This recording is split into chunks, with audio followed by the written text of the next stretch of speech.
वाहिगुरु जी का खालसा वाहिगुरु जी की फतेह। Punjabi audio book YouTube channel सुन रहे सारे ਸਰੋਤਿਆਂ ਨੂੰ ਮੇਰੇ ਸੁਤੰਤਰ ਕੌਰ ਵੱਲੋਂ ਪਿਆਰ ਭਰੀ ਸਤਿ ਸ਼੍ਰੀ ਅਕਾਲ। ਅੱਜ ਅਸੀਂ ਨਿਰਭਉ ਨਿਰਵੈਰ ਜੀਵਨੀ ਗੁਰੂ ਹਰ ਰਾਏ ਜੀ ਕਿਤਾਬ ਦਾ ਅਗਲਾ ਭਾਗ ਪੜ੍ਹਨ ਜਾ ਰਹੇ ਹਾਂ। ਲੇਖਕ ਸਤਬੀਰ ਸਿੰਘ, ਪੰਨਾ ਨੰਬਰ 90। ਭਾਗ 8ਵਾਂ, ਕੌਤਕ ਤੇ ਕਰਮ। ਪਖੰਡੀ ਸੱਪ ਨਿਆਈ। ਸੋਹਣਾ ਲਿਖਿਆ ਹੈ ਨਿਹਾਲ ਸਿੰਘ ਜੀ ਨੇ ਕਿ ਗੁਰੂ ਹਰ ਰਾਏ ਜੀ ਕੀਰਤਪੁਰ ਵਿਖੇ ਰੋਜ਼ ਜੀਵਾਂ ਨੂੰ ਸ਼ਾਂਤੀ ਦੇਣ ਲਈ ਕੌਤਕ ਕਰ ਰਹੇ ਸਨ।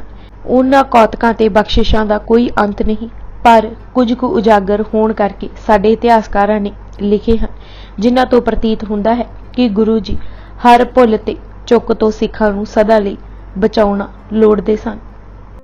ਇੱਕ ਦਿਨ ਗੁਰੂ ਹਰ ਰਾਏ ਜੀ ਸੈਰ ਨੂੰ ਜਾ ਰਹੇ ਸਨ ਕਿ ਡਿੱਠਾ ਨੇ ਕਿ ਸੱਪ ਨੂੰ ਕੀੜੇ ਮਕੌੜੇ ਚੰਬੜੇ ਹੋਏ ਹਨ ਅਤੇ ਕੀੜੇ ਵੱਢ-ਵੱਢ ਖਾ ਰਹੇ ਹਨ। ਸੱਪ ਤੜਪ ਰਿਹਾ ਹੈ ਅਤੇ ਖਲੜੀ ਤੋਂ ਥਾਂ-ਥਾਂ ਖੂਨ ਸਿਮ ਰਿਹਾ ਹੈ। ਗੁਰੂ ਹਰ ਰਾਏ ਜੀ ਨੇ ਅਰਧ ਚੰਨ ਨੁਮਾ ਤੀਰ ਸੱਪ ਨੂੰ ਮਾਰਿਆ ਅਤੇ ਸੱਪ ਨੇ 2-4 ਪਲਸੇਟੇ ਮਾਰ ਦਮ ਤੋੜ ਦਿੱਤਾ। ਸੁਭਾਵਿਕ ਹੀ ਸਿੱਖਾਂ ਨੇ ਪੁੱਛਿਆ ਕਿ ਤੁਸੀਂ ਇਹ ਕੌਤਕ ਕਿਉਂ ਕੀਤਾ? ਮਹਾਰਾਜ ਨੇ ਕਿਹਾ, ਇਹ ਇੱਕ ਪਖੰਡੀ ਪੰਡਿਤ ਸੀ, ਦੰਭ ਦਿਖਾਉਂਦਾ ਸੀ, ਅਹੰਕਾਰ ਨਾਲ ਆਫਰਿਆ ਫਿਰਦਾ ਰਹਿੰਦਾ ਸੀ, ਨਿਮਰਤਾ ਨੇੜੇ ਨਹੀਂ ਸੀ, ਆਪਣੇ ਆਪ ਨੂੰ ਸਭ ਤੋਂ ਵੱਡਾ ਸਮਝਦਾ ਸੀ, ਲੋਕਾਂ ਨੂੰ ਭਗਤ ਜੋਗ ਵਿਰਾਗ ਦੀਆਂ ਕਹਾਣੀਆਂ ਤਾਂ ਸੁਣਾਉਂਦਾ ਸੀ, ਪਰ ਹਿਰਦਾ ਖਾਲੀ ਸੀ, ਧਿਆਨ ਸਿਰਫ ਮਾਇਆ ਠੱਗਣ ਵੱਲ ਸੀ। ਚਿਊਟੀਆਂ ਸੇਵਕ ਸਨ ਜੋ ਹੁਣ ਵੱਡੂ ਕਰਕੇ ਲੇਖਾ ਮੰਗ ਰਹੀਆਂ ਸਨ। ਬਿਨਾਂ ਗਿਆਨ ਜਗ ਗੁਰੂ ਕਹਾਵਣ ਵਾਲਿਆਂ ਦਾ ਇਹ ਹੀ ਹਸ਼ਰ ਹੁੰਦਾ ਹੈ।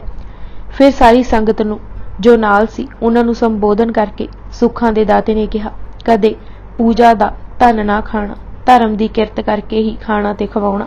ਜਿਸ ਐਸਾ ਕੀਤਾ ਹੈ ਉਸ ਦੇ ਸਭ ਥਾਨ ਗੁਰੂ ਕਿਰਪਾ ਨਾਲ ਸੋਹਣੇ ਹੋ ਜਾਂਦੇ ਹਨ।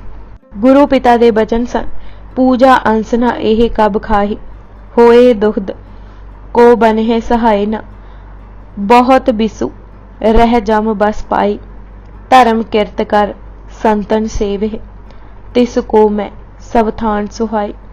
ਇਹ ਸਭ ਉਹਨਾਂ ਉਪਦੇਸ਼ ਦਾਤਿਆਂ ਲਈ ਹੈ ਜੋ ਗੱਲਾਂ ਤਾਂ ਅਸਮਾਨਾਂ ਦੀਆਂ ਕਰਦੇ ਹਨ, ਪਰ ਬਿਨਾਂ ਸੇਵਾ, ਬਿਨਾਂ ਭਾਵ ਭਗਤੀ, ਬਿਨਾਂ ਨਾਮ ਅਭਿਆਸ, ਬਿਨਾਂ ਰਹਿਣੀ, ਬਿਨਾਂ ਅੰਦਰਲੇ ਤਿਆਗ ਦੇ, ਬਿਨਾਂ ਪ੍ਰੇਮਾ ਭਗਤੀ ਦੇ ਆਗੂ ਤੇ ਵੱਡੇ ਹੋ ਬੈਠਦੇ ਹਨ। ਸਿੱਖਾਂ ਦੇ ਘਰ ਵਿੱਚ ਨਿਮਰਤਾ ਹੀ ਪ੍ਰਵਾਨ ਹੈ। ਤੁਸੀਂ ਹੀ ਤਾਂ ਰਾਜ ਕਮਾਉਣਾ ਹੈ। ਬਖਸ਼ਿਸ਼ਾਂ ਦੇ ਦਾਤੇ ਸਿੱਖਾਂ ਤੇ ਬਖਸ਼ਿਸ਼ਾਂ ਦੀ ਝੜੀ ਲਗਾ ਰਹੇ ਸਨ। ਹਰ ਕੌਤਕ ਕੌਮ ਲਈ ਲੀਹ ਦਾ ਕੰਮ ਦੇ ਰਿਹਾ ਸੀ। ਗੁਰੂ ਹਰ ਰਾਏ ਜੀ ਆਪੂ ਇੱਕ ਵਾਰੀ ਘੋੜਸਵਾਰੀ ਦੇ ਕਰਤੱਵ ਦਿਖਾ ਰਹੇ ਸਨ ਕਿ ਇਤਨੀ ਫੁਰਤੀ ਨਾਲ ਉਹਨਾਂ ਘੋੜੇ ਨੂੰ ਦੜਾਇਆ ਕਿ ਇੱਕ ਲੜਕਾ ਤਰਬਕ ਕੇ ਪਿਛਾਂਹ ਹਟਿਆ ਤੇ ਡਿੱਗ ਪਿਆ। ਮਹਾਰਾਜ ਨੇ ਉਸੇ ਸਮੇਂ ਘੋੜੇ ਦੀ ਲਗਾਮ ਖਿੱਚੀ ਤੇ ਰੁਕ ਕੇ ਘੋੜੇ ਤੋਂ ਉਤਰੇ। ਸਹਿਮੇ ਹੋਏ ਬੱਚੇ ਨੂੰ ਸੰਭਾਲਿਆ, ਝਾੜਿਆ ਤੇ ਪੂੰਝਿਆ ਅਤੇ ਚੁੱਕ ਕੇ ਪਿਆਰ ਕੀਤਾ ਤੇ ਕਿਹਾ, ਤੁਸੀਂ ਹੀ ਤਾਂ ਰਾਜ ਕਮਾਉਣਾ ਹੈ। ਤੁਹਾਡੇ ਘੋੜਿਆਂ ਦੀਆਂ ਟਾਪਾਂ ਸੁਣ ਕੇ ਦੁਸ਼ਮਣਾਂ ਦੇ ਦਿਲ ਦਹਿਲਣੇ ਹਨ। ਕਦੇ ਨਾ ਡਰਨਾ ਭਾਵੇਂ ਸਾਹਮਣੇ ਗੋਲੀ ਬਾਰੂਦ ਚੱਲਦਾ ਹੋਵੇ। ਬੜਾ ਸਾਹਸ ਭਰਿਆ ਗੁਰੂ ਜੀ ਨੇ ਸਿੱਖਾਂ ਵਿੱਚ। ਇਸੇ ਦਾ ਸਦਕਾ ਸੀ ਸਿੱਖ ਯੋਧੇ ਬਣੇ, ਰਾਣੇ ਬਣੇ ਅਤੇ ਐਸੇ ਸਿਰੜੀ ਕਿ ਕੱਟ ਗਏ ਸਨ ਪਰ ਈਨ ਨਾ ਮੰਨੀ। ਰਤਾ ਕੁ ਹੁਣ ਉਹ ਪਹਿਰਾ ਪੜੋ ਜੋ ਕਾਜੀ ਨੂਰ ਮੁਹੰਮਦ ਨੇ ਸਿੱਖਾਂ ਦੀ ਜੁਰਤ ਅਤੇ ਜੰਗੀ ਕਰਤਬਾਂ ਬਾਰੇ ਲਿਖਿਆ। ਇਹ ਸਭ ਬਰਕਤਾਂ 7ਵੇਂ ਪਾਤਸ਼ਾਹ ਦੀਆਂ ਸਨ। ਨੂਰ ਮੁਹੰਮਦ ਨੇ ਲਿਖਿਆ, ਜੇ ਤੈਨੂੰ ਲੜਾਈ ਦਾ ਕਸਬ ਸਿੱਖਣੇ ਦਾ ਚਾਹ ਹੈ ਤਾਂ ਰਣ ਭੂਮੀ ਵਿੱਚ ਇਹਨਾਂ ਦੇ ਸਾਹਮਣੇ ਹੋ। ਉਹ ਤੈਨੂੰ ਜੰਗ ਦੇ ਅਜਿਹੇ ਢੰਗ ਸਿਖਾਲਣਗੇ ਕਿ ਸਾਰੇ ਪਏ ਵਾਹ-ਵਾਹ ਕਰਨ। ਹੇ ਤਲਵਾਰੀਏ, ਜੇ ਤੈਨੂੰ ਜੰਗੀ ਹੁਨਰ ਸਿੱਖਣ ਦਾ ਚਿੱਤ ਹੈ ਤਾਂ ਇਹਨਾਂ ਪਾਸੋਂ ਸਿੱਖ ਕਿ ਕਿਸ ਤਰ੍ਹਾਂ ਦੁਸ਼ਮਣਾਂ ਨੂੰ ਭਾਂਜ ਦੇ ਕੇ ਸਾਫ਼ ਬਚ ਜਾਈਦਾ ਹੈ। ਲੜਾਈ ਦੇ ਸਮੇਂ ਇਹ ਸੱਚਮੁੱਚ ਸ਼ੇਰ ਹਨ ਅਤੇ ਸ਼ਖਾਵਤ ਸਮੇਂ ਇਹ ਹਾਤਮ ਨੂੰ ਵੀ ਮਾਤ ਦੇ ਜਾਂਦੇ ਹਨ। ਇਹਨਾਂ ਸਾਹਮਣੇ ਕੋਈ ਅੜ ਨਹੀਂ ਸਕਦਾ, ਭਾਵੇਂ ਉਹ ਕਿਤਨਾ ਵੀ ਵੱਡਾ ਜਰਵਾਣਾ ਕਿਉਂ ਨਾ ਹੋਵੇ। ਜਦ ਸਿੱਖ ਨੇਜੇ ਪਕੜਦੇ ਹਨ ਤਾਂ ਵੈਰੀ ਦੀ ਸੇਨਾ ਵਿੱਚ ਭਾਜਣਾ ਪਾ ਦਿੰਦੇ ਹਨ। ਜਦ ਉਹ ਨੇਜੇ ਦੀ ਅਣੀ ਉਤਾਂਹ ਚੁੱਕਦੇ ਹਨ ਤਾਂ ਅੱਗੇ ਭਾਵੇਂ ਕੋ ਕਾਫ ਹੋਵੇ ਉਸ ਨੂੰ ਵੀ ਪਾਸ਼-ਪਾਸ਼ ਕਰ ਦਿੰਦੇ ਹਨ। ਜਦ ਉਹ ਕਮਾਨ ਤੇ ਚਿਲਾ ਚੜਾਉਂਦੇ ਹਨ ਤਾਂ ਉਸ ਵਿੱਚ ਵੈਰੀ ਦੀ ਜਾਨ ਲੈਣ ਵਾਲਾ ਤੀਰ ਰੱਖਦੇ ਅਤੇ ਫਿਰ ਚਿਲੇ ਨੂੰ ਖਿੱਚ ਕੇ ਕੰਨ ਤੀਕ ਤੀਰ ਲੈ ਜਾਂਦੇ ਹਨ ਤਾਂ ਵੈਰੀ ਦਾ ਸਰੀਰ ਥਰ-ਥਰ ਕੰਬਣ ਲੱਗ ਜਾਂਦਾ ਹੈ। ਜਦ ਤੀਰ ਛੁੱਟਦਾ ਹੈ ਤਾਂ ਵੈਰੀ ਲਈ ਕਫਨ ਬਣ ਜਾਂਦਾ ਹੈ। ਭਾਉ ਭਗਤ ਦਾ ਭੁੱਖਾ ਜੋ ਗੋਬਿੰਦ ਪਿਆਰ ਦਾ ਭੁੱਖਾ ਹੈ, ਤਾਂ ਗੋਬਿੰਦ ਰੂਪ ਗੁਰੂ ਪਿਆਰ ਲਈ ਪੈਂਡੇ ਮਾਰ ਨੇਮ ਤੋੜ ਵੀ ਪਿਆਰ ਦੀ ਪਿਆਸ ਬੁਝਾਉਂਦਾ ਹੈ। ਕਿੱਥੇ ਕਸ਼ਮੀਰ ਅਤੇ ਕਿੱਥੇ ਕੀਰਤਪੁਰ ਗੁਰੂ ਹਰਗੋਬਿੰਦ ਮਾਈ ਭਾਗ ਭਰੀ ਦੀ ਇੱਛਾ ਪੂਰਨ ਲਈ ਗਏ। ਭਾਈ ਸਾਧੂ ਤੇ ਰੂਪਾ ਜਿਨ੍ਹਾਂ ਪਿਆਰ ਦੀ ਖੇਡ ਖੇਡਦੇ ਜਾਨ ਤੱਕ ਦੀ ਬਾਜੀ ਲਗਾ ਦਿੱਤੀ। ਗੁਰੂ ਹਰਗੋਬਿੰਦ ਜੀ 2 ਘੁੱਟ ਪਾਣੀ ਪੀਣ ਲਈ ਕੋਹਾਂ ਦਾ ਪੈਂਡਾ ਮਾਰ ਕੇ ਗਏ। ਇੱਕ ਮਾਈ ਜਿਸ ਦਾ ਨਾਂ ਸਾਡੇ ਇਤਿਹਾਸ ਨੇ ਮਾਈ ਤਾਬੋ ਲਿਖਿਆ ਹੈ, ਚਿਰਾਂ ਤੋਂ ਸਿੱਕਾਂ ਪਈ ਸਿੱਖਦੀ ਸੀ ਕਿ ਗੁਰੂ ਹਰ ਰਾਏ ਜੀ ਉਸ ਦੀ ਝੁੱਗੀ ਪੁੱਜ ਆਵਾਜ਼ ਮਾਰ ਉਸ ਦੇ ਹੱਥੀਂ ਬਣਿਆ ਪ੍ਰਸ਼ਾਦਾ ਛਕਣ। ਇੱਕ ਟਕਾ ਉਸ ਕਿਰਤ ਕਰ ਕਮਾਇਆ ਅਤੇ ਘਿਓ ਖੰਡ ਵਿੱਚ ਗੁਣ ਪ੍ਰਸ਼ਾਦੇ ਪਕਾਏ, ਮਿੱਠੇ ਪ੍ਰਸ਼ਾਦੇ ਬਣਾਏ। ਗੁਰੂ ਉਡੀਕਾਂ ਵਿੱਚ ਬੈਠੀ ਜਾਣਨਹਾਰ ਗੁਰੂ ਸ਼ਿਕਾਰ ਬਹਾਨੇ ਦੂਰ ਤੱਕ ਨਿਕਲ ਗਏ।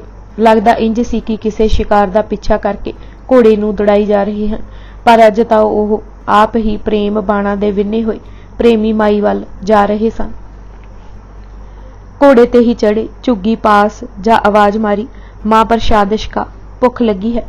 ਚੜੇ ਘੋੜੇ ਹੀ ਪ੍ਰਸ਼ਾਦ ਛਕਿਆ। ਮਾਈ ਤਾਬੋ ਨੇ ਚਰਨ ਪਰਸੇ ਨਿਹਾਲ ਹੋਏ ਤ੍ਰੈਕਾਲ ਦੀ ਸੋਝੀ ਪਾਈ।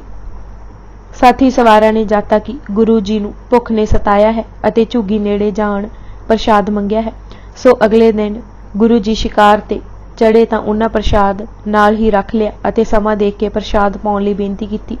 ਗੁਰੂ ਮਹਾਰਾਜ ਨੇ ਕਿਹਾ, ਤੁਸੀਂ ਬੇਮਰਿਆਦਾ ਪ੍ਰਸ਼ਾਦ ਕਿਉਂ ਲਿਆਏ ਹੋ? ਤੁਸੀਂ ਤਾਂ ਜਾਣਦੇ ਹੀ ਹੋ ਕਿ ਪ੍ਰਸ਼ਾਦ ਸਦਾ ਲੰਗਰ ਵਿੱਚ ਹੀ ਬੈਠ ਛਕਦਾ ਹਾਂ। ਸਿੱਖਾਂ ਹੱਥ ਜੋੜ ਕੇ ਕਿਹਾ, ਕੱਲ ਤਾਂ ਆਪ ਜੀ ਨੇ ਬਿਨ ਹੱਥ ਧੋਏ ਘੋੜੇ ਚੜੇ ਵੀ ਖਾ ਲਿਆ ਸੀ ਤੇ ਅੱਜ ਸਾਡਾ ਆਂਦਾ ਸਵੀਕਾਰ ਨਹੀਂ ਕਰਦੇ।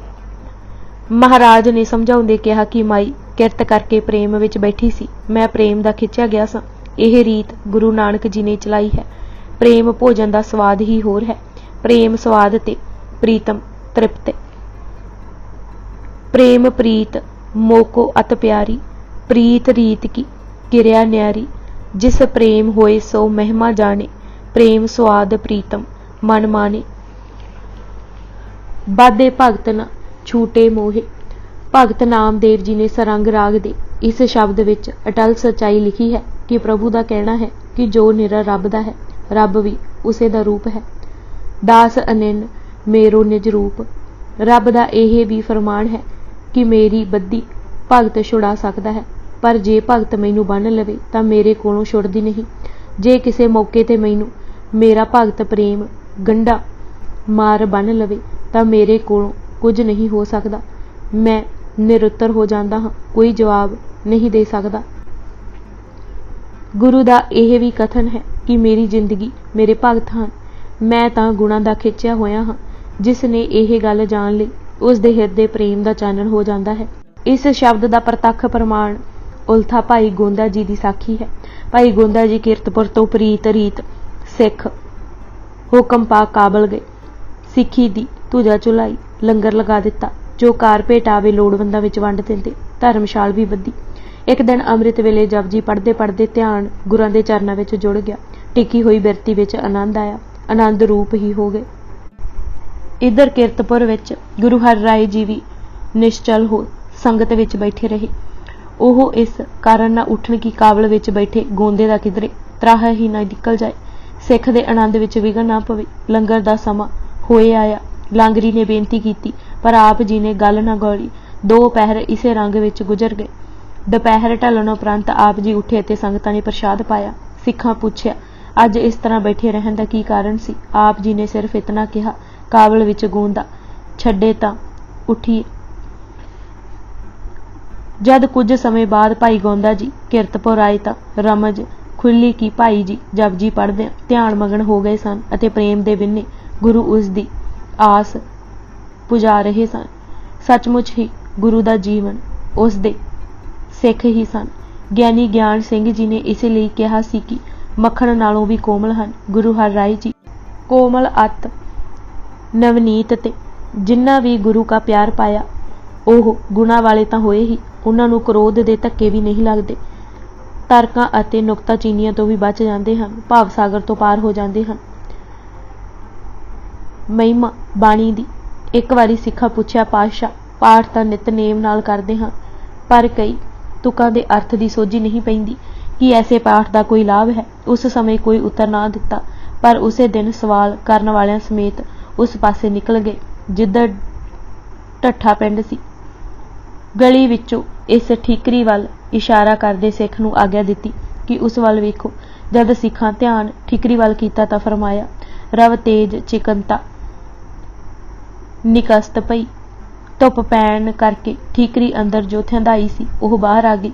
यह ठीकरी उस कुन्नी दी है जिस विच सवाणी घिओ सांभ रखदी सी। इस ठीकरी दे कण कण विच घिओ समा गया है। जरा कु धुप लगी अते चिकनता बाहर आ गई है, भावें टुटी हुई पर असर फिर भी दिखा रही है। जो रोज प्रेम शरदा धार पाठ करते हैं उन्हां विच बाणी समा जाती है। सहजे सहजे ओह भी बाणी रूप हो जाते हैं। बाणी जो अगाध ते अथाह है उस नूं तां नहीं पा सकते, पर जीवन बाणी वांगू ही ढाल लैंदे हैं। अनुभव खुल जाता है। समा आउण ते जद कदे विपता आए भी तां बाणी सहारा बन के बाहर आ खलोंदी है, सहायता करती है। गुरबाणी इस जग में चानण है अते भाव सागर नूं तारन लई जहाज बनाया है। बाणी ते वेद दा फर्क भी समझाया। वेद जो है ओह विद्या तो होया है। वेद दे बचन ते मन भिजदा नहीं, तर्क विच जांदा है, दलील ढूंढदा है। बाणी ते मन भिजदा है। बाणी भगतां ते उत्पत होई है। भगत ते परमेश्वर विच भेद नहीं। जो कुछ भगतां बोलिया ओह परमेश्वर दे वाक हन। भगत दी बिमल मत है। जो कुछ बोलते हैं अगाध मत बोलते हैं। उन्हां दे वचन परमेश्वर की किरपा है। सत वचन ते मन भिजदा है। उन्हां दे वचन परमेश्वर नूं चंगे लगदे हैं अते परमेश्वर इसे बाणी नाल वस आउंदा है। हुण इस दित्ती विचार नाल गुरु अंगद देव जी दा सारंग राग दी वार विच दर्ज श्लोक कथा कहानी बेदी आणी पाप पुण्य विचार रला के पढ़ो। गुरबाणी दी महिमा प्रगट हो आएगी। बाणी अमृत भरपूर है। इस नूं पढ़िया सुरत उच्ची हुंदी है, ह्यूमे दूर हुंदी है अते पढ़न वाला रब दी मूरत हो जाता है। अदब बाणी दा अदब किस हद तक करना है, इस दी जांच गुरु पातशाह सानू सिखलाउंदे रहिंदे हन। एक समय शब्द पढ़दे रात नूं संगत पुजी आई अते जिथे गुरु जी बिराज रहे सन उत्थे हेठां उच्ची उच्ची पातशाह नाल शब्द पढ़न लग पई। गुरु महाराज दी जाग खुली। उसे समय मंजा त्याग उठ खड़े होए। ऐसी करनी विच मंजी दी बाही नाल चोट लग गई। लगी चोट नाल ही हेठां आए, संगतां दे दर्शन कीते। लगी हुई चोट एक सिख ने देखी ते पुछी ही बैठा कि शब्द भी तुहाडे हन, बाणी भी तुहाडी है, ग्रंथ भी आप जी दा, फिर इतनी शीघ्रता दी की लोड़ सी। गुरु महाराज ने कहा, तुसी ठीक कह रहे हो, पर यह सदा याद रखना कि यह अनपै बाणी है। गुरु दा अनुभव बाणी दे रूप विच है। इस दा अदब करना अत जरूरी है। संसार जो अग दा समुंदर है, पार करन लई बेड़ी है। तृष्णा रूपी हिरनी नूं मारन लई शेरनी रूप है। यह कदे ना भुलना। जो सिख गुरबाणी भै करी बिन प्रयास भव सागर तरी। जिन भै अदब ना बाणी धारा, जानो सो सिख नहीं हमारा। यह अदब दा राह ही प्रभु तक पुजाउण दा रस्ता है। कारण कारज दी यही संगली है। भै बिना भगती नहीं, भगती बिना ज्ञान नहीं, ज्ञान बिना मुक्ति नहीं, मुक्ति बिना आनंद नहीं अते आनंद बिना प्रभु रस नहीं। हुक्म कीता जेता अदब करिए ओह थोड़ा है। यह निज स्वरूप है। इस नूं जानन वाला मेरे पद को प्राप्त होवेगा। रोगी का प्रभु खंड है रोग। कुठार दे राजा रंजीत देव नूं झोले दा रोग हो गया सी अते कई थाई भटक हो आया, पर इलाज ना होया। जद उस सुनिया गुरु हर राय जी की किरपा दृष्टि अते औषधि नाल दारा वर्गा भी अरोग हो गया तां ओह शरदा धार किरतपुर आया। गुरु महाराज ने दवा दारू कीता, बख्शिश दा हथ धरिया, सतनाम उचारण लई कहा। राणी भी लंगर दे जूठे भांडे मांजदी अते सतनाम जपदी रहिंदी। दिनां विच झोले दा रोग छड्ड गया अते 9 बर 9 राज नूं वापस मुड़िया। घर संतान हुई जो गुरु उपासक रही। इस तरह अनेका जीवां ते किरपा दी दृष्टि गुरु हर राय जी पाउंदे रहे, बरकतां वंडदे रहे, साडे लई पूरने पाउंदे रहे। भाग 9वां दुआबा मालवा रटन 1655 तो 1656। सिखां दीआं रजोईयां। गल यह ठीक है कि गुरु अर्जन देव जी महाराज पिछों ਦੁਆਬੇ ਵਿੱਚ ਗੁਰੂ ਹਰਗੋਬਿੰਦ ਜੀ ਚਰਨ ਨਾ ਪਾ ਸਕੇ। ਜੇ ਆਏ ਵੀ ਤਾਂ ਸਮਾਂ ਜੰਗਾਂ ਯੁੱਧਾਂ ਵਿੱਚ ਲੰਘ ਗਿਆ। ਮਾਲਵਾ ਦੀਆਂ ਸੰਗਤਾਂ ਗੁਰੂ ਦਰਸ਼ਨਾਂ ਨੂੰ ਤਰਸ ਰਹੀਆਂ ਸਨ। ਦੁਆਬਾ ਵਿੱਚ ਭਾਈ ਮੰਝ ਜੀ, ਖਵਾਜਾ ਰੋਸ਼ਨ ਅਤੇ ਅਰਜਾਨੀ ਜੀ ਨੇ ਪ੍ਰਚਾਰ ਕਰਕੇ ਸਿੱਖੀ ਦੀ ਜਾਗ ਲਗਾ ਦਿੱਤੀ ਸੀ। ਮਾਲਵੇ ਵਿੱਚ ਪਹਿਲਾਂ ਭਾਈ ਬਹਿਲੋ ਜੀ, ਫਿਰ ਸਾਈਂ-ਦਾਸ ਅਤੇ ਸਾਧੂ ਜੀ ਤੇ ਰੂਪ ਚੰਦ ਜੀ ਨੇ, ਅਤੇ ਹੁਣ ਭਾਈ ਪੰਜਾਵਾ, ਭਾਈ ਭਗਤੂ, ਭਾਈ ਫੇਰੂ, ਭਾਈ ਭੂੰਦੜ ਜੀ ਅਤੇ ਭਾਈ ਦਾਊ ਜੀ, ਜਿਨ੍ਹਾਂ ਅੰਮ੍ਰਿਤਸਰ ਦੀ ਜੰਗ ਵਿੱਚ ਬਹੁਤ ਬੀਰਤਾ ਦਿਖਾਈ ਸੀ, ਨਿੱਤ ਕਿਰਤਪੁਰ ਆ ਕੇ ਅਰਜ਼ੋਈਆਂ ਕਰ ਰਹੇ ਸਨ ਕਿ ਮਾਝਾ ਮਾਲਵਾ ਚਰਨ ਪਾਓ। ਆਰੰਭ ਦੇ ਸਾਲਾਂ ਵਿੱਚ ਕਿਰਤਪੁਰ ਦੀਆਂ ਅਜਿਹੀਆਂ ਜ਼ਿੰਮੇਵਾਰੀਆਂ ਸਨ ਜਿਨ੍ਹਾਂ ਕਾਰਨ ਲੰਮੇ ਸਮੇਂ ਲਈ ਨਿਕਲਣਾ ਮੁਸ਼ਕਿਲ ਸੀ। ਜਦ ਕਿਰਤਪੁਰ ਦੀ ਉਸਾਰੀ ਮੁਕੰਮਲ ਹੋ ਗਈ, ਕਿਲੇ ਬਣ ਗਏ, ਤਾਂ ਆਪ ਜੀ ਨੇ ਮਾਝਾ ਮਾਲਵਾ ਰਟਣ ਦਾ ਸੰਕਲਪ ਕੀਤਾ। ਸਿੱਖਾਂ ਵਿੱਚ ਚਾਅ ਚੜ੍ਹ ਗਿਆ। ਤਿਆਰੀਆਂ ਕਰਦੇ ਵੀ ਕੁਝ ਸਮਾਂ ਲੱਗ ਗਿਆ। ਸੌਂਪਣੀਆਂ ਕਰਕੇ ਸਨ 1655 ਨੂੰ ਗੁਰੂ ਜੀ ਕਿਰਤਪੁਰ ਤੋਂ ਰੋਪੜ ਵੱਲ ਰਵਾਨਾ ਹੋਏ। ਇਸ ਯਾਤਰਾ ਸਮੇਂ ਜਿੱਥੇ 94 ਸਵਾਰ ਮੁਖੀ ਸਿੱਖ ਨਾਲ ਸਨ, ਉੱਥੇ ਮਾਝਾ ਮਾਲਵਾ ਦੇ ਹੀ ਰਾਓ, ਭਾਈ ਰੋਸ਼ਨ, ਭਾਈ ਦਾਨਾ, ਭਾਈ ਦੁੱਲਾ, ਭਾਈ ਕਰਮਾ, ਭਾਈ ਮੇਹਰਾ, ਭਾਈ ਸੁੱਖਾ, ਭਾਈ ਡੋਗਰ, ਭਾਈ ਰਾਮਾ ਕੰਗ, ਭਾਈ ਸਾਗਰ, ਭਾਈ ਬਿੱਗਾ ਜੀ ਵੀ ਨਾਲ ਸਨ। ਭਾਈ ਅਬਦੁੱਲਾ ਅਤੇ ਨੱਥ-ਮੱਲ ਵਾਰਾਂ ਗਾਉਣ ਲਈ ਅਤੇ ਭਾਈ ਸੇਵਾ ਰੱਤਾ, ਭਾਈ ਚਤਰੂ ਤੇ ਭਾਈ ਨੱਥੂ ਕੀਰਤਨ ਕਰਨ ਵਾਸਤੇ ਨਾਲ ਉਚੇਚੇ ਤੌਰ ਤੇ ਲੈ ਗਏ ਸਨ। ਗੁਰੂ ਪਾਤਸ਼ਾਹ ਦੀ ਚੜ੍ਹਤ ਵੇਖਣ ਵਾਲੀ ਹੁੰਦੀ ਸੀ। ਇੰਜ ਲੱਗਦਾ ਸੀ ਕਿ ਸ਼ਾਹੀ ਸਵਾਰੀ ਜਾ ਰਹੀ ਹੈ। ਜਿੱਥੇ ਰਾਤ ਟਿਕਾਣਾ ਕਰਨਾ ਹੁੰਦਾ ਸੀ, ਉੱਥੇ ਪਹਿਲਾਂ ਹੀ ਢਾਡੀ, ਕੀਰਤਨੀਏ, ਲਾਂਗਰੀ ਤੇ ਹੋਰ ਸਾਜ਼ ਸਮਾਨ ਪੁੱਜ ਜਾਂਦਾ ਸੀ। ਵਿਸ਼ਰਾਮ ਲਈ ਸ਼ਾਮਿਆਨੇ, ਛੋਲਦਾਰੀਆਂ ਅਤੇ ਤੰਬੂ ਲੱਗ ਜਾਂਦੇ ਸਨ। ਯਾਤਰਾ ਦੇ ਅਸੂਲ ਦ੍ਰਿੜਾਏ। ਗੁਰੂ ਜੀ ਜਾਣਦੇ ਸਨ ਕਿ ਇਤਨੀ ਵਹੀਰ ਨਾਲ ਟੁਰਦਿਆਂ ਇਲਾਕੇ ਦੀਆਂ ਸੰਗਤਾਂ ਨੂੰ ਖੇਚਲਾਂ ਹੁੰਦੀਆਂ ਹਨ, ਸੋ ਪਹਿਲਾਂ ਨਾਲ ਟੁਰ ਰਹੀਆਂ ਸਭ ਸੰਗਤਾਂ ਨੂੰ ਯਾਤਰਾ ਦੇ ਅਸੂਲ ਦ੍ਰਿੜਾਏ। ਪਹਿਲਾ ਹੁਕਮ ਇਹ ਕੀਤਾ ਕਿ ਸਫ਼ਰ ਤੇ ਚੱਲਦਿਆਂ ਕੀਰਤਨ ਕਰਦੇ ਜਾਓ। ਹਾਸਾ ਠੱਠਾ ਮਸ਼ਕਰੀ ਨਹੀਂ ਕਰਨੀ। ਜੇ ਕੋਈ ਚੇਸ਼ਟਾ, ਚਸਕੇ ਜਾਂ ਗਰਜਾਂ ਰੱਖ ਕੇ ਨਾਲ ਟੁਰਦੇ ਹਨ, ਉਹਨਾਂ ਨੂੰ ਢੋਈ ਨਹੀਂ।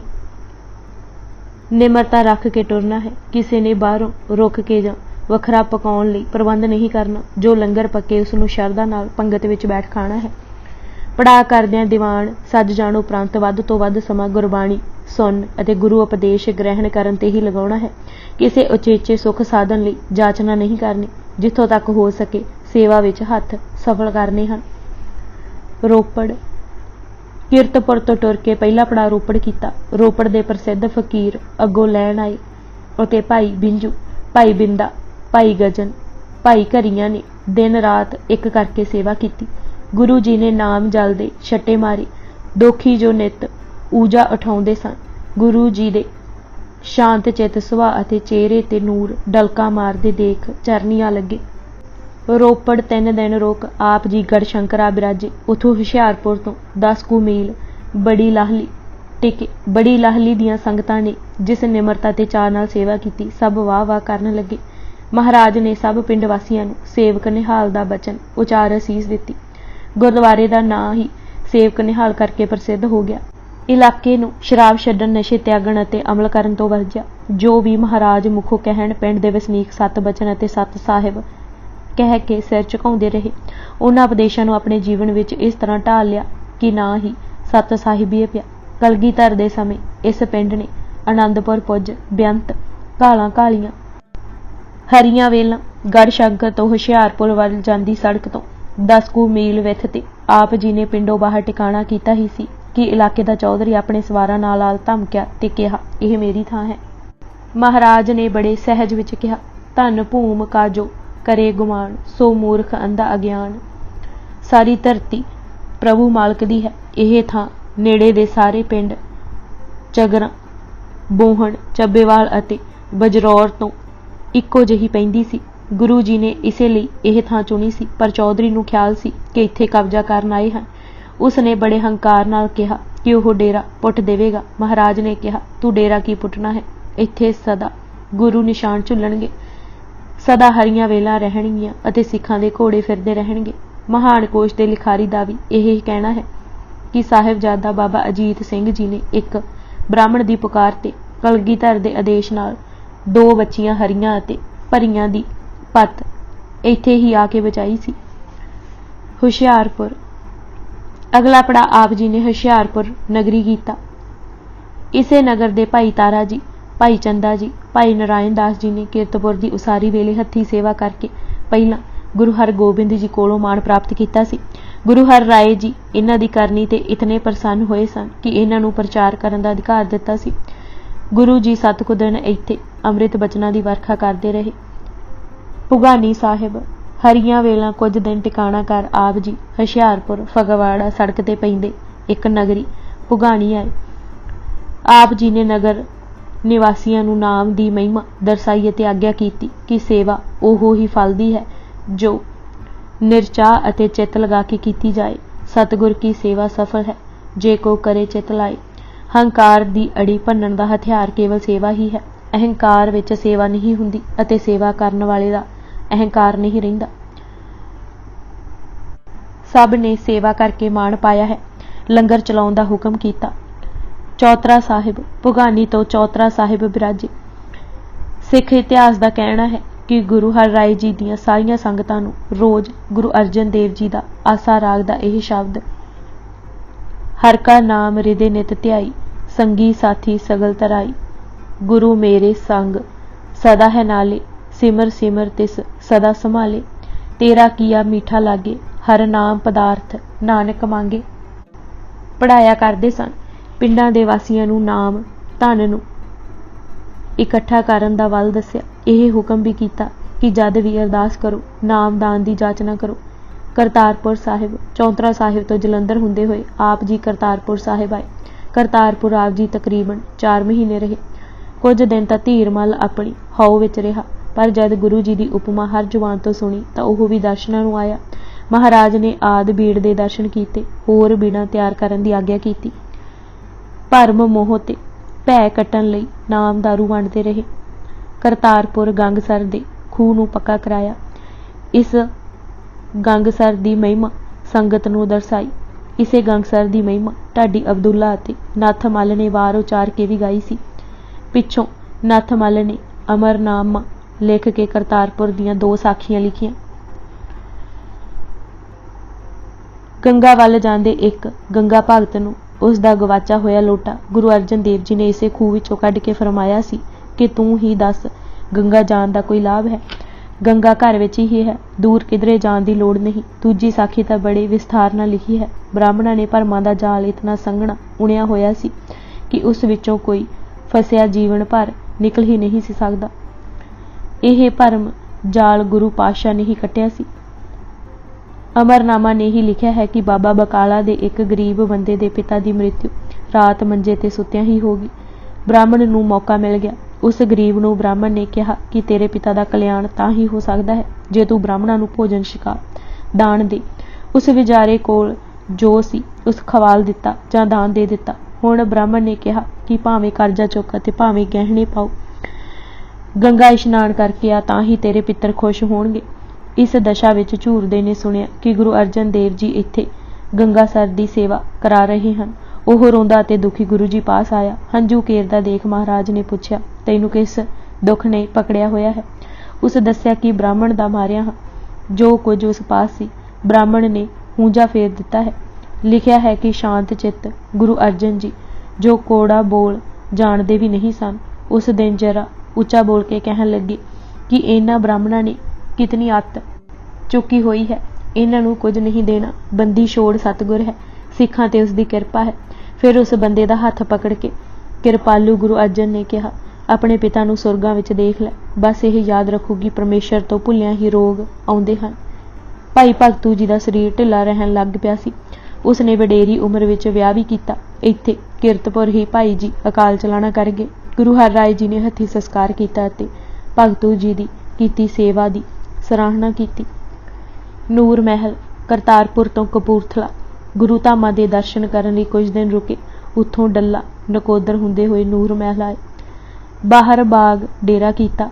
आप जी भाई सुखिया के प्रेम कर नूर महल आए सन, पर यह जान कि बाग दीवान भवां गिरदा है। उस दे घर सुनेहा घल्लिया। ओह गिर गया कि मता बाग विच गुरु जी पास गया, शाही अताब ही ना गिरे। उस कहला भेजा कि दीवान सुता पिया है। महाराज जी ਉਸ ਦੀ ਕਮਜ਼ੋਰੀ ਨੂੰ ਭਾਂਪ ਗਏ ਅਤੇ ਸੁਭਾਵਿਕ ਉਚਾਰਿਆ ਕਿ ਅੱਛਾ ਸੁੱਤਾ ਹੈ ਤਾਂ ਸੁੱਤਾ ਰਹੇ। ਦੀਵਾਨ ਫਿਰ ਨਾ ਉੱਠਿਆ। ਗੁਰੂ ਦੀ ਨਿਰਾਦਰੀ ਦਾ ਫਲ ਪਾਇਆ। ਦੂਜੇ ਚੌਧਰੀ ਸੂਦ ਨੇ ਜਦ ਸੁਣਿਆ ਕਿ ਗੁਰੂ ਜੀ ਨੇ ਨਗਰੀ ਚਰਨੀ ਪਾਏ ਹਨ ਤਾਂ ਉਹ ਸੇਵਕਾਂ ਅਤੇ ਸੰਗਤਾਂ ਸਮੇਤ ਚਰਨੀ ਢੱਠਾ। ਸਭ ਨੇ ਨਿਮਰਤਾ ਧਾਰ ਸੇਵਾ ਕੀਤੀ। ਚੌਧਰੀ ਨੇ ਘਰ ਸੰਤਾਨ ਦੀ ਜਾਚਨਾ ਕੀਤੀ।